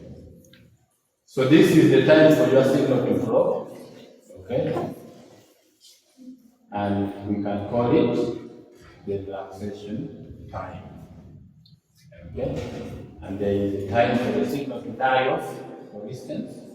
We also call that a relaxation. T1 and T2 relaxation. Okay? So if you have taken the signal, for instance, from this direction and it is now in this direction, and they start spinning. In the beginning, they have the same phase, but they start to scatter.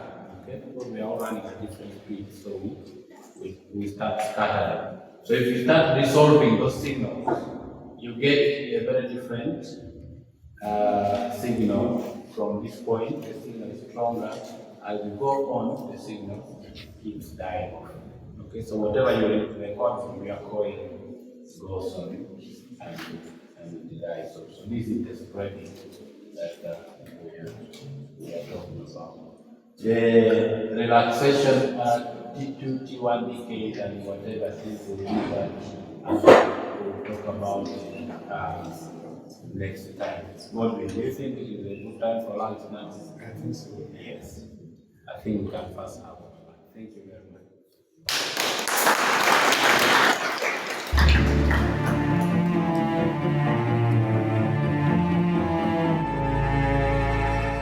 I begin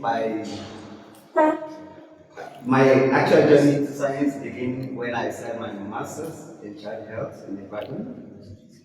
So then I worked in the field and also collect clinical data. And after then, I became interested in looking further at kids, how the brain develops and all that. So I had to go back and study neuroscience, another master's, just for me to have enough background knowledge. So after that, then I proceeded to University of Cape Town, where I started my PhD. This time around is in HIV exposed kids, infants. So initially I had my child health, looking at HIV generally, but now I'm concentrating on kids and how this exposure affects their brain development. So the modality we use multimodal imaging techniques. We use structural MRI and we also collect white matter data related to white matter that will enable you to study white matter, the connection of the axons in the brain, and we also do some functional MRI, but that does not include mine. And here, it's okay, I'll just start. I'll just be brief. So, in South Africa, okay, I think I go more, okay, sorry, yeah. So, what we all know that Africa is hugely impacted when it comes to HIV and transmission of maternal to child, transmission of HIV. 10, 20 years ago is something that people don't want to talk about because it's heavily impacted the region. So South Africa has one of the most impacted country after South Africa is Nigeria. So pre-ARV era, when there is no prevention of maternal and transmission, so we had this. That is figure. See that about 20 to 40% of childbirths results in HIV positive kids. So when they introduce PMTCT, like it falls, and now we have about less than 0% of the children or babies are born HIV negative, as opposed to what we have before, which is huge amount. So then, what we have here, we have this set of babies who we are not familiar with. Initially, we used to have HIV positive kids and HIV uninfected kids, but now we have kids that are HIV exposed in utero, but they are not infected. So we are now interested in, okay, are they in the same, are they aligned to kids who are uninfected, or they're tilted toward kids who are HIV infected, or they are in between? And how does that affect their brain development? So that's what our study is based on. Then here, so, okay. So there are some studies prior to that time, non-imaging studies, where you just measure cognitive function of these kids. And most of the study, all these we have 7 studies all over globally, and most of these studies are coming from Africa.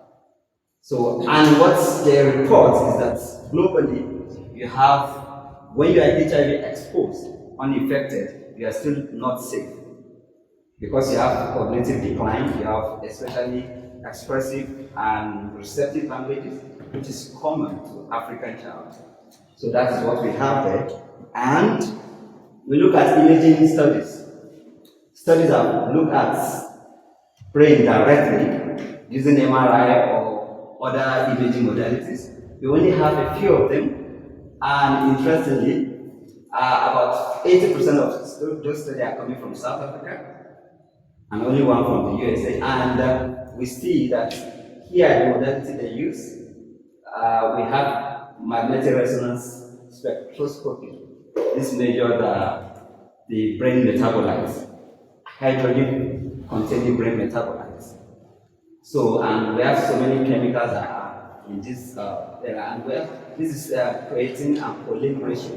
Here we found that this comes from the USA, and they found that kids that are exposed uninfected compared to those that are not exposed at all have reduced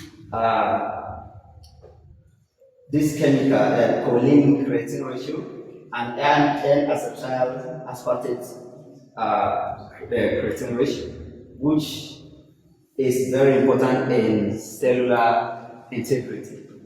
So that shows that, okay, these kids might be having problems with cellular integrity. So then another study we here in our lab, we found that there's higher FA. FA is fractional anisotropy, the diffusion of water molecule in the brain along the perpendicular axis. So is one of the MRI metrics we use to measure. When you have higher FA, it's very okay, but when you have lower FA, it's bad. So other studies do not show anything. So here are the problem these kids might be facing. Preterm is there, low birth weight is there, virus, which is HIV is there, and even the ARV that's supposed to keep the virus at bay is not completely safe because some of the drugs are toxic. So this can also affect the children. So then we look at the immune health of the mother. The healthier the mother, we expect that the healthier the fetus inside her, developing fetus inside her. So we look at that and we use CD4 count as proxy to measure this maternal immune health. Then we also look at mental health and other stress and stigma related factors. So this is what we recruit. We recruit pregnant women, and we group them into 3 to be able to study these and categorize. So here, HIV positive women are recruited, and we group them into 2. Those that start ARV that prevents the transmission of HIV to their kids before conception, and those who started after conception, this post-conception, after pregnancy, that's when they started ARV, and this starts way before they even got pregnant. So we want to see that the length of exposure of this ARV, whether it has effect on the brain also. Then we have the control group, who are mothers who are HIV negative, they are uninfected. So they are going to give birth to kids or infants or babies who are HIV exposed uninfected because of the ARV or ART, antiretroviral therapy, that prevent the vertical transmission to the babies. So we're going to have babies who are not infected, but born to HIV infected mothers, but now they are not infected due to this drug that the mother is taking during pregnancy. So that will give us babies that are exposed but uninfected. Then onto these are categorized, further grouped into 2. The first group will be the babies born to mothers who started ART after pregnancy, that's post-conception, and those who started ARV pre-conception before pregnancy. Then we have the control. Straight down. Then at the end of the day, we image these kids unsedated on 3D scanner, and out of the you can see about 280 participants, mothers we recruited, we are only able to get the number of kids we get at the end of the day due to, because we exclude certain founding factors from the beginning.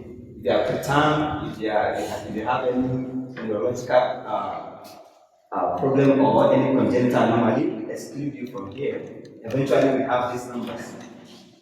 So, and these are the numbers that went into scan, and this is a viable scan. MRI images that we get with this number. Then our question is actually to see whether maternal HIV exposure impacts early brain development. We compare the control and the HIV exposed kids, which are further grouped into those who start ARV, whose mother starts ARV before pregnancy, and those whose mother started ARV after conception. So you have here preconception kids, infants, they are exposed to ARV for a longer period. While these ones are exposed to ARV for a shorter period. We just want to see whether the ARV actually protects brain completely or it's also toxic. Whether shorter exposure influences the brain development more than longer exposure. So this is what we want to see. That's the second question we have there. Then this is just the demographics of the mothers and infants. You can see here, these are the data we collect, and you see here that CD4 count within 6 months that we collected. When you compare it with between these two subgroups, that is HIV post-conception and preconception, you see that is significant, which is expected, because those with who started ARV have low, higher CD4 count, because CD4 count keeps the virus at bay and makes you more healthy. So you can see that, and you can see that the exposure length also is significant here, because of course, because the average mean of this is in weeks. So you can see that these kids here whom mothers start ARV preconception have longer exposure duration in utero. So, and we collect volume data. We're going to look at because our area, our region of interest is the basal ganglia. So basal ganglia is like a tonical brake.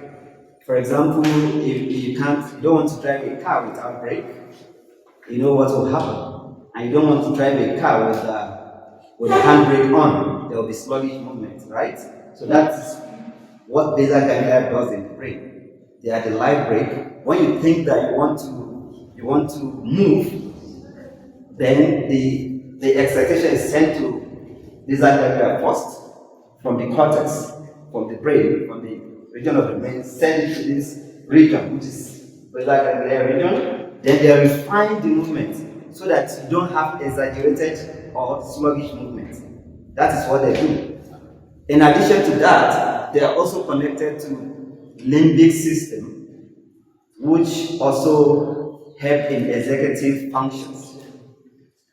So then, this region is heavily impacted by HIV virus because of their proximity to the ventricular system, the CSF. Here you can see this region is where the CSF are. So the basal ganglia, the cortex, together there are four. It's nucleus accumbens, but because it's too small, because we image this kid within 2 weeks of postnatal life. So some of the minute structure cannot be seen at that time or cannot be differentiated. So this nuclei, the basal ganglia made of 3 or 4 nuclei, caudate, putamen, and pallidum. Then we have nucleus accumbens, which is connected to the limbic system. And you can see this is the lateral ventricle. The lateral ventricle is bordered by these 3. You can see. So any foreign, if there is disturbance here, and any foreign debris or anything can go in through the CSF into this region, because they're close to this ventricle where the water above the brain actually travel in and out, something like that. So then you have thalamus also. It's also close to the lateral ventricle and third ventricle. And you have the cerebellum, which is also close to fourth, or is bordered by the fourth ventricle is bordered by this cerebellum. So this is the reason, because of the close proximity of this region. That's why we selected this region. That if there's gonna be any movement of foreign substance, this area is mostly impacted compared to the rest of the brain. So then we do manual segmentation, because at that young age, you can see the MRI. This MRI image are taken at 2 weeks after birth, 2 to 3 weeks after birth, and you can see that the image, the gray and white matter are not clearly distinguishable. Unlike when you see an adult MRI, it's clearer there. So because of that, we cannot do automated segmentation. So we do manual segmentation, slide by slide. Then at the end of the day, we now calculate the volume using face swap. So then what we get, at the end of the day, This is the result we got. The chordates bilaterally on either side of the brain, because the brain is left and right. The chordates nuclei, that's either side of the brain, they were smaller in kids whose mothers, in kids who are exposed unaffected, compared to kids who are not exposed at all. And we found that what predicts that? We found that kids whose mothers start ARV after conception, they were the driving factor here. So look at this here. You see, if you compare left chordates, if you compare the preconception babies and HEU, no significant. That tells us that when mothers start ARV early, it protects this region. When you look at this between control group and HEU, you can see that, and those whose mothers start ARV post-conception, you can see that it is significant. So the volume of these babies is smaller compared to kids who are not affected and compared to kids whose mothers start ARV preconception. That is, when mothers start ARV before pregnancy, it protects the brain. It protects this gray matter. That's what this is showing us. So then we look at the putamen, which is also close to the ventricular system. We found that only left putamen is affected, and there is no within group difference. So that means the chordate is more susceptible. So then we look at the differential tension imaging. This is where you use diffusion of water molecule along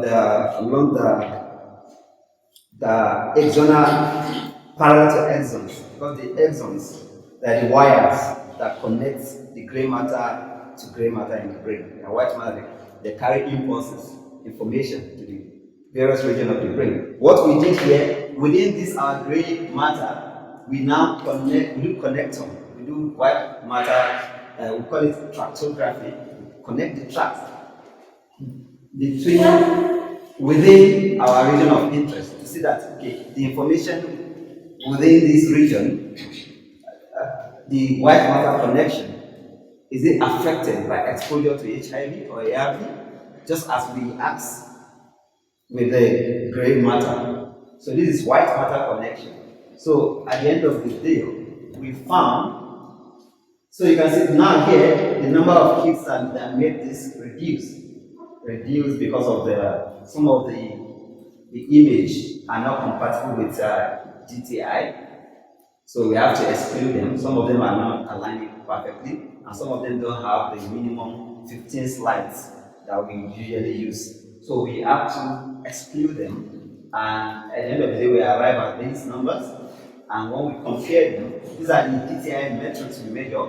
Fractional anisotropy is usually, when you have higher, it protects the axons. It shows myelination. When you have higher, that means it's well myelinated. And when the neuron is well myelinated, that means the impulses are going to travel faster than when you have a very thin neurons or axons. That's what this is telling us. And also, mean diversity, that is MD, also tells us about the neuronal integrity and axonal packaging. How well packed are the axons? Because the information might not, some of the information have to recruit so many axons. So how well are they packed together? If they are distance apart, or if there's something separating them, then the information will not travel faster. There will be sluggish transmission of impulses along that axon. So this also measure that, and also similar integrity. So we found, this is what we found in two tracks within this. So our region of interest, we group them into three. So we call this intrinsic basal ganglia network, all the basal ganglia volume that we have, or the gray matter, the connection between them only. That's what we mean by, because here, here, there are only three nuclei that are basal ganglia. The other one is thalamus, cerebellum, cerebral hemisphere, and cerebral vermis. So here, everything connects everything together. So the connection within this is called intrinsic basal ganglia connection or network. Then the connection between this ganglia or nuclei and the rest of the region, we call it extrinsic, since it's coming from the basal ganglia. Sometimes it's reciprocal connection. And connection between that does not concern basal ganglia itself is called thalamo-cerebral connection, just between the cerebellum and thalamus only. So then, this is what we found. We found higher FA between right putamen, the putamen on the right side of the brain, and the thalamus on the left side of the brain. So this should tell us that, okay, fine, we need a higher FA, which is fine, which shows myelination, more myelination. But this is not the case here, because usually because in other neurological problems like schizophrenia, autism, and the rest, they found the hallmark of the problem when they use it is usually higher FA. So we interpreted this as not good, but rather as accelerated myelination. Because when we compare to uninfected kids, their own is at the minimum level. But here, for the HIV exposed uninfected kids, they have higher FA. So we should say, okay, fine, it's okay, but in this case, it's not okay.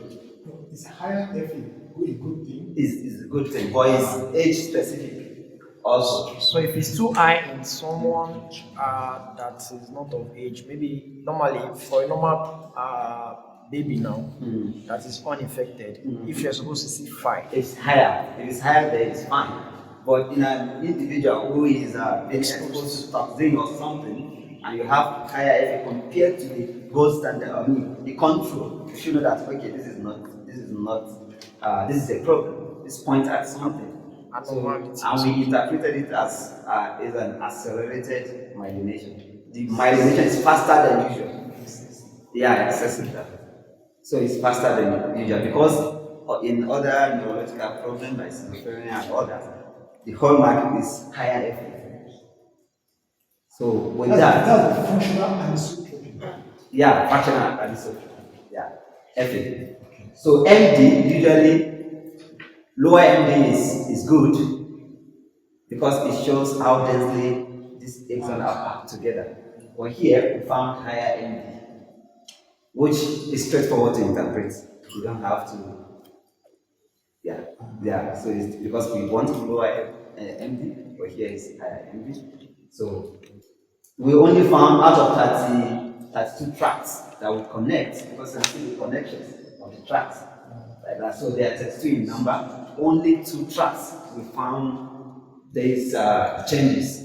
Significant Changes, yeah, between 2 groups.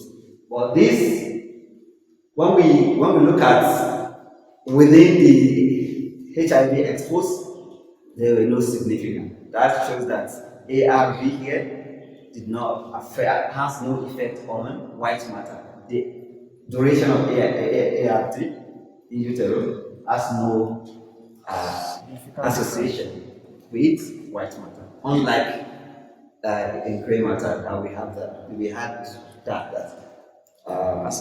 the longer you are exposed to ARV, that is the medicine that keep the virus at bay, the more protected is your gray matter. But here, that does not count. So here, it does not influence that. So this is what we have here. So the effect here is the combined, we can say is the combination of ARV itself and the virus itself. They come together to bring these changes. You get that? And the ARV itself has no effect Singular of effect. keeping the virus. So here, yes. So maternal immune health matters, yes, because we found that with the left caudate, where we found reduced gray matter in caudate, we saw that the higher the CD4, that's the healthier the mother, the higher the higher the protection of the caudate. You see. So how does the question now is okay, these kids are not infected. How then is HIV exposure affecting them?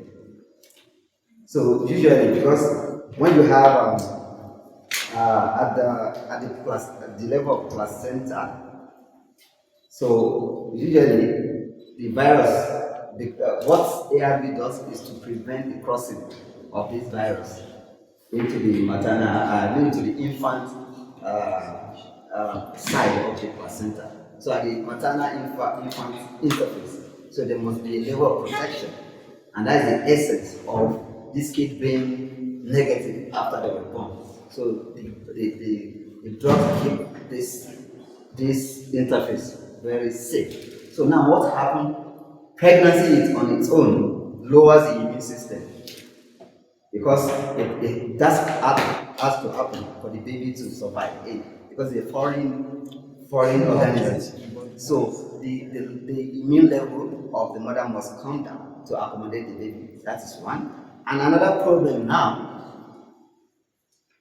already pregnancy has already reduced the immune, brings down the immune system. Then the virus itself, also what it does mainly is to crash the immune system. So there are two double problem now, which has happened at that stage. So usually the way the body responds to any foreign substance by increasing the pro-inflammatory cytokines.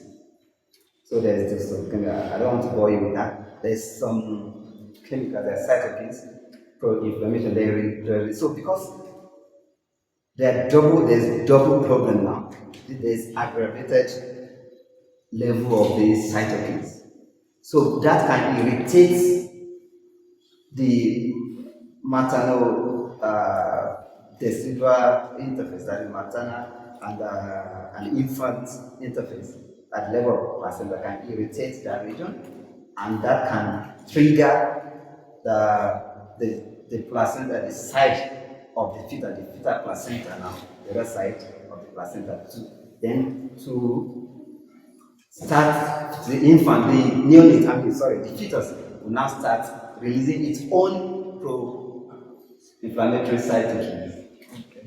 So that can travel to the brain together with the maternal mononucleate cell, the debris, the byproduct of the virus that being killed by the ART.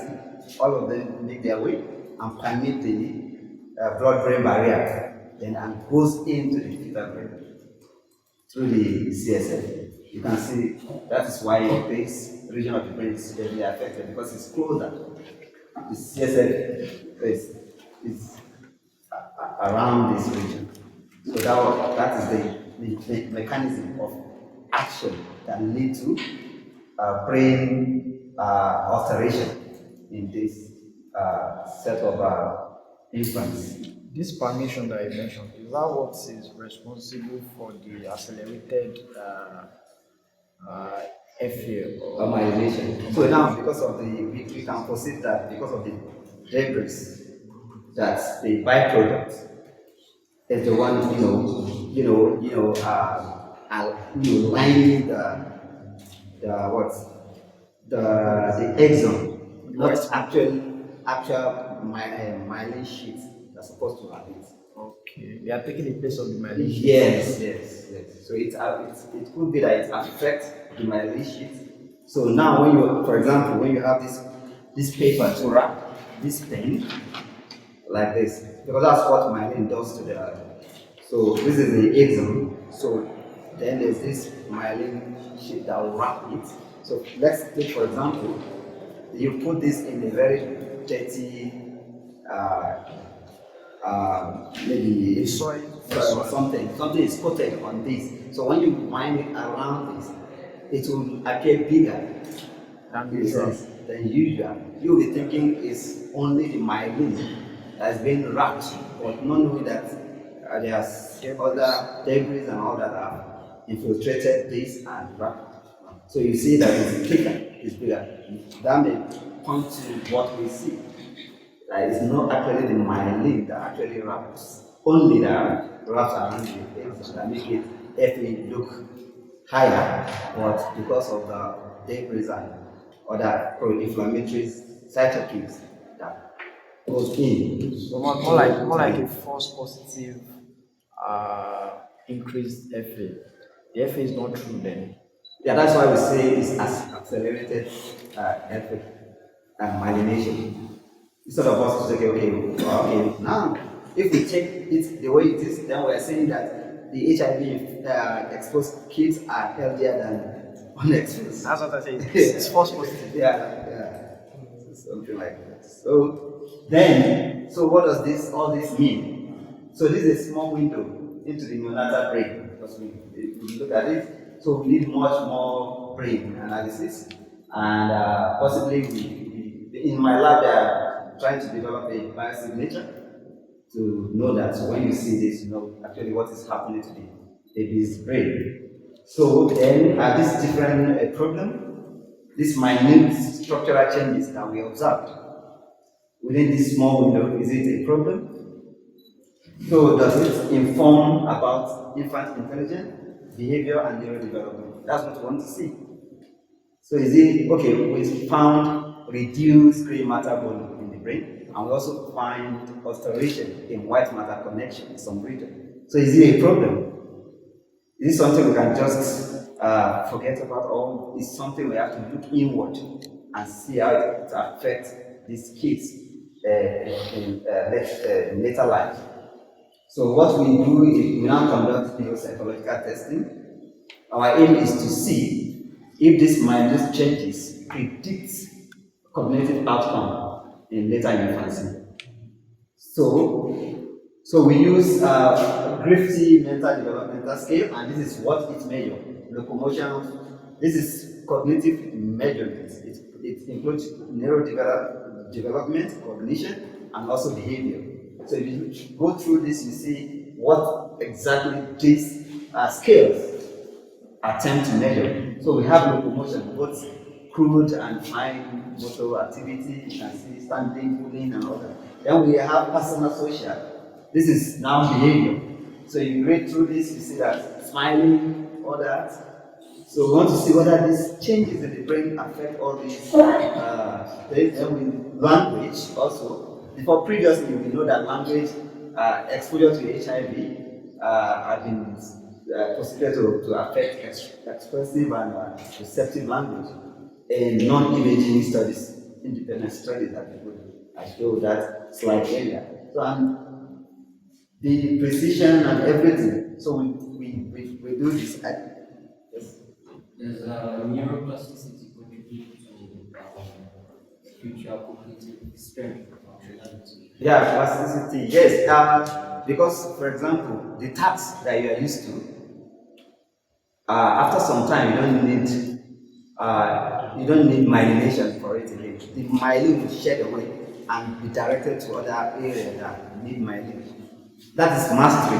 When you have mastered something, you understand. For example, you don't have to close your even when you close your eyes, you can eat. Your hand can never miss your mouth, isn't it? It's part of neuroplasticity. After some time, the neuron has learned over time that these are the tasks that we do every day. So because you need myelin for all the tasks, isn't it? So now when you master that task, the myelin will shed from those axons responsible for that task and channel it to other new things you want to learn. Because already you've learned It's there. You can never forget it.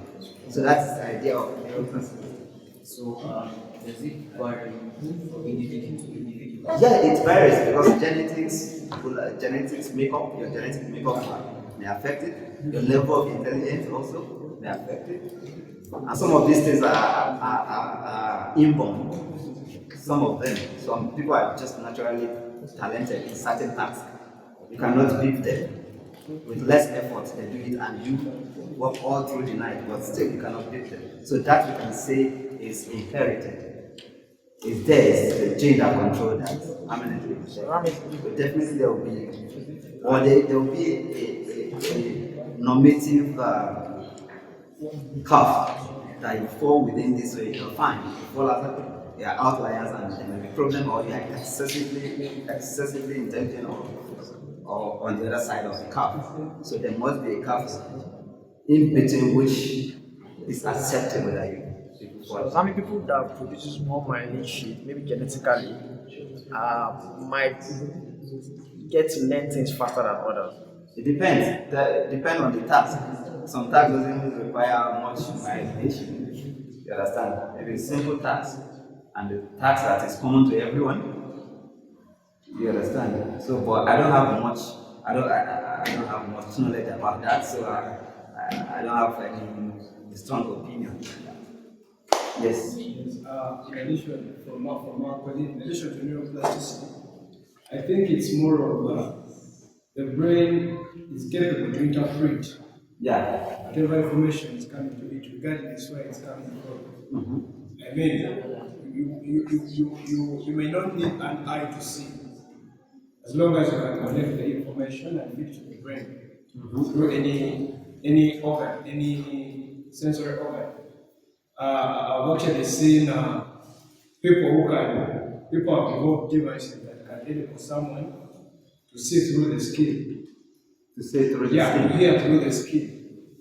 I mean, these people are blind, they lack the eyes, but as long as information is good, visual data is actually collected from the surrounding, and then it's fed through the skin as vibrations, then that information is now taken to the brain for interpretation. So the brain, according as far as neuroplasticity is concerned, the brain is able to interpret information regardless of where it's coming from, as long as you feed it with information. Yeah, but you know that the skin and the eye and the brain, they're all developed from the same cell, ectoderm. So that is why that is possible. So they are connected. You can see when now what is cold, nobody will tell you to put on your jacket because the skin has already sent that information to the brain because they are connected. Ectoderm.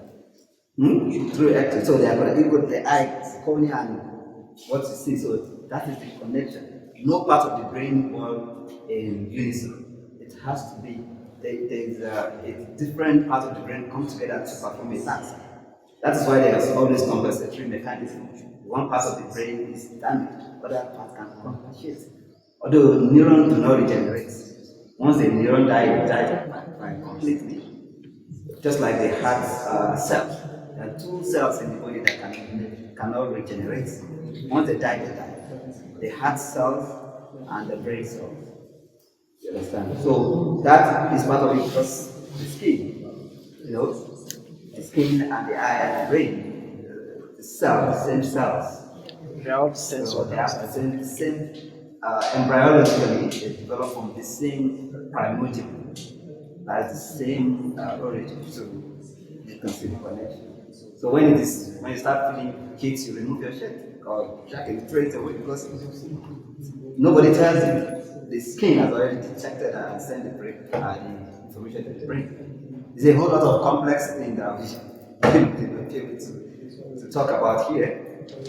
So, yeah. So then, what did we find? So when we compare we do neurological and neuropsychological testing to see whether the minute changes we see during the early infancy predict cognitive ability in late infancy. You get that? So, because we scan the image within the first month of life, and we conduct this at 9 months of age. So, we want to see whether the minute changes we see there is transient and it will not tell on the cognitive ability of this infant, or it will tell. That was why we conducted this neuropsychological testing, and we found that when we compared the neuropsychological testing between these groups, we found that they are comparable. There is no difference. But when we now try to use it to predict future cognitive ability, we found some alteration. You can see. So when we want to use this neonate subcortical volume that we segmented, and we segmented, then to see whether it predicts cognitive ability at 9 to 12 months. That's when we conduct the psychological test, the Griffiths stuff I showed in the previous slides.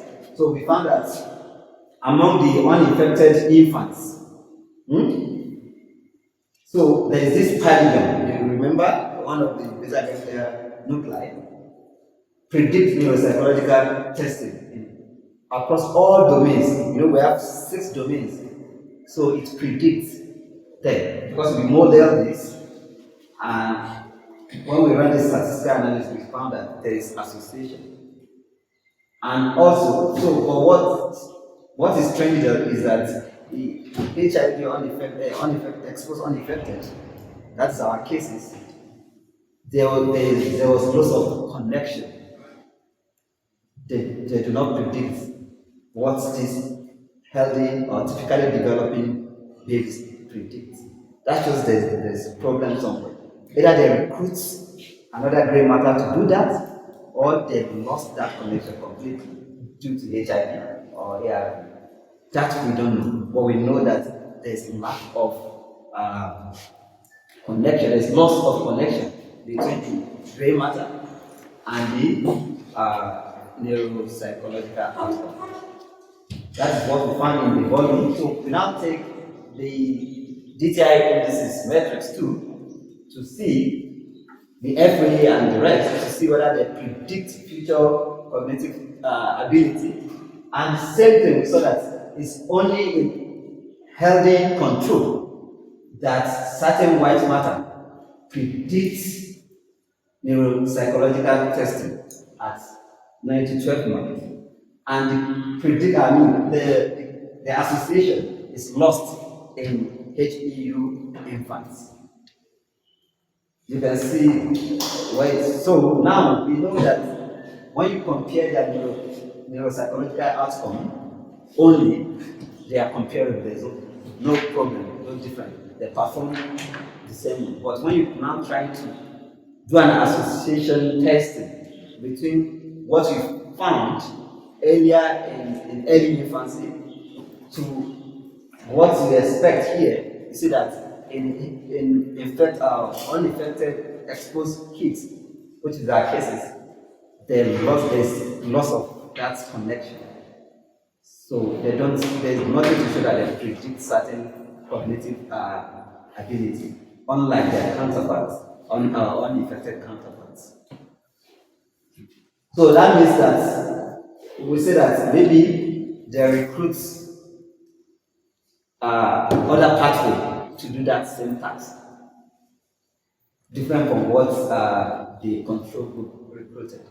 That's what we think might have happened, or there is complete loss of connection due to exposure to HIV and ARV.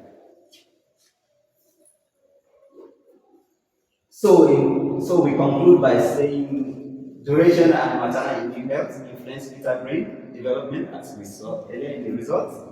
But these factors impact brain and white matter differently.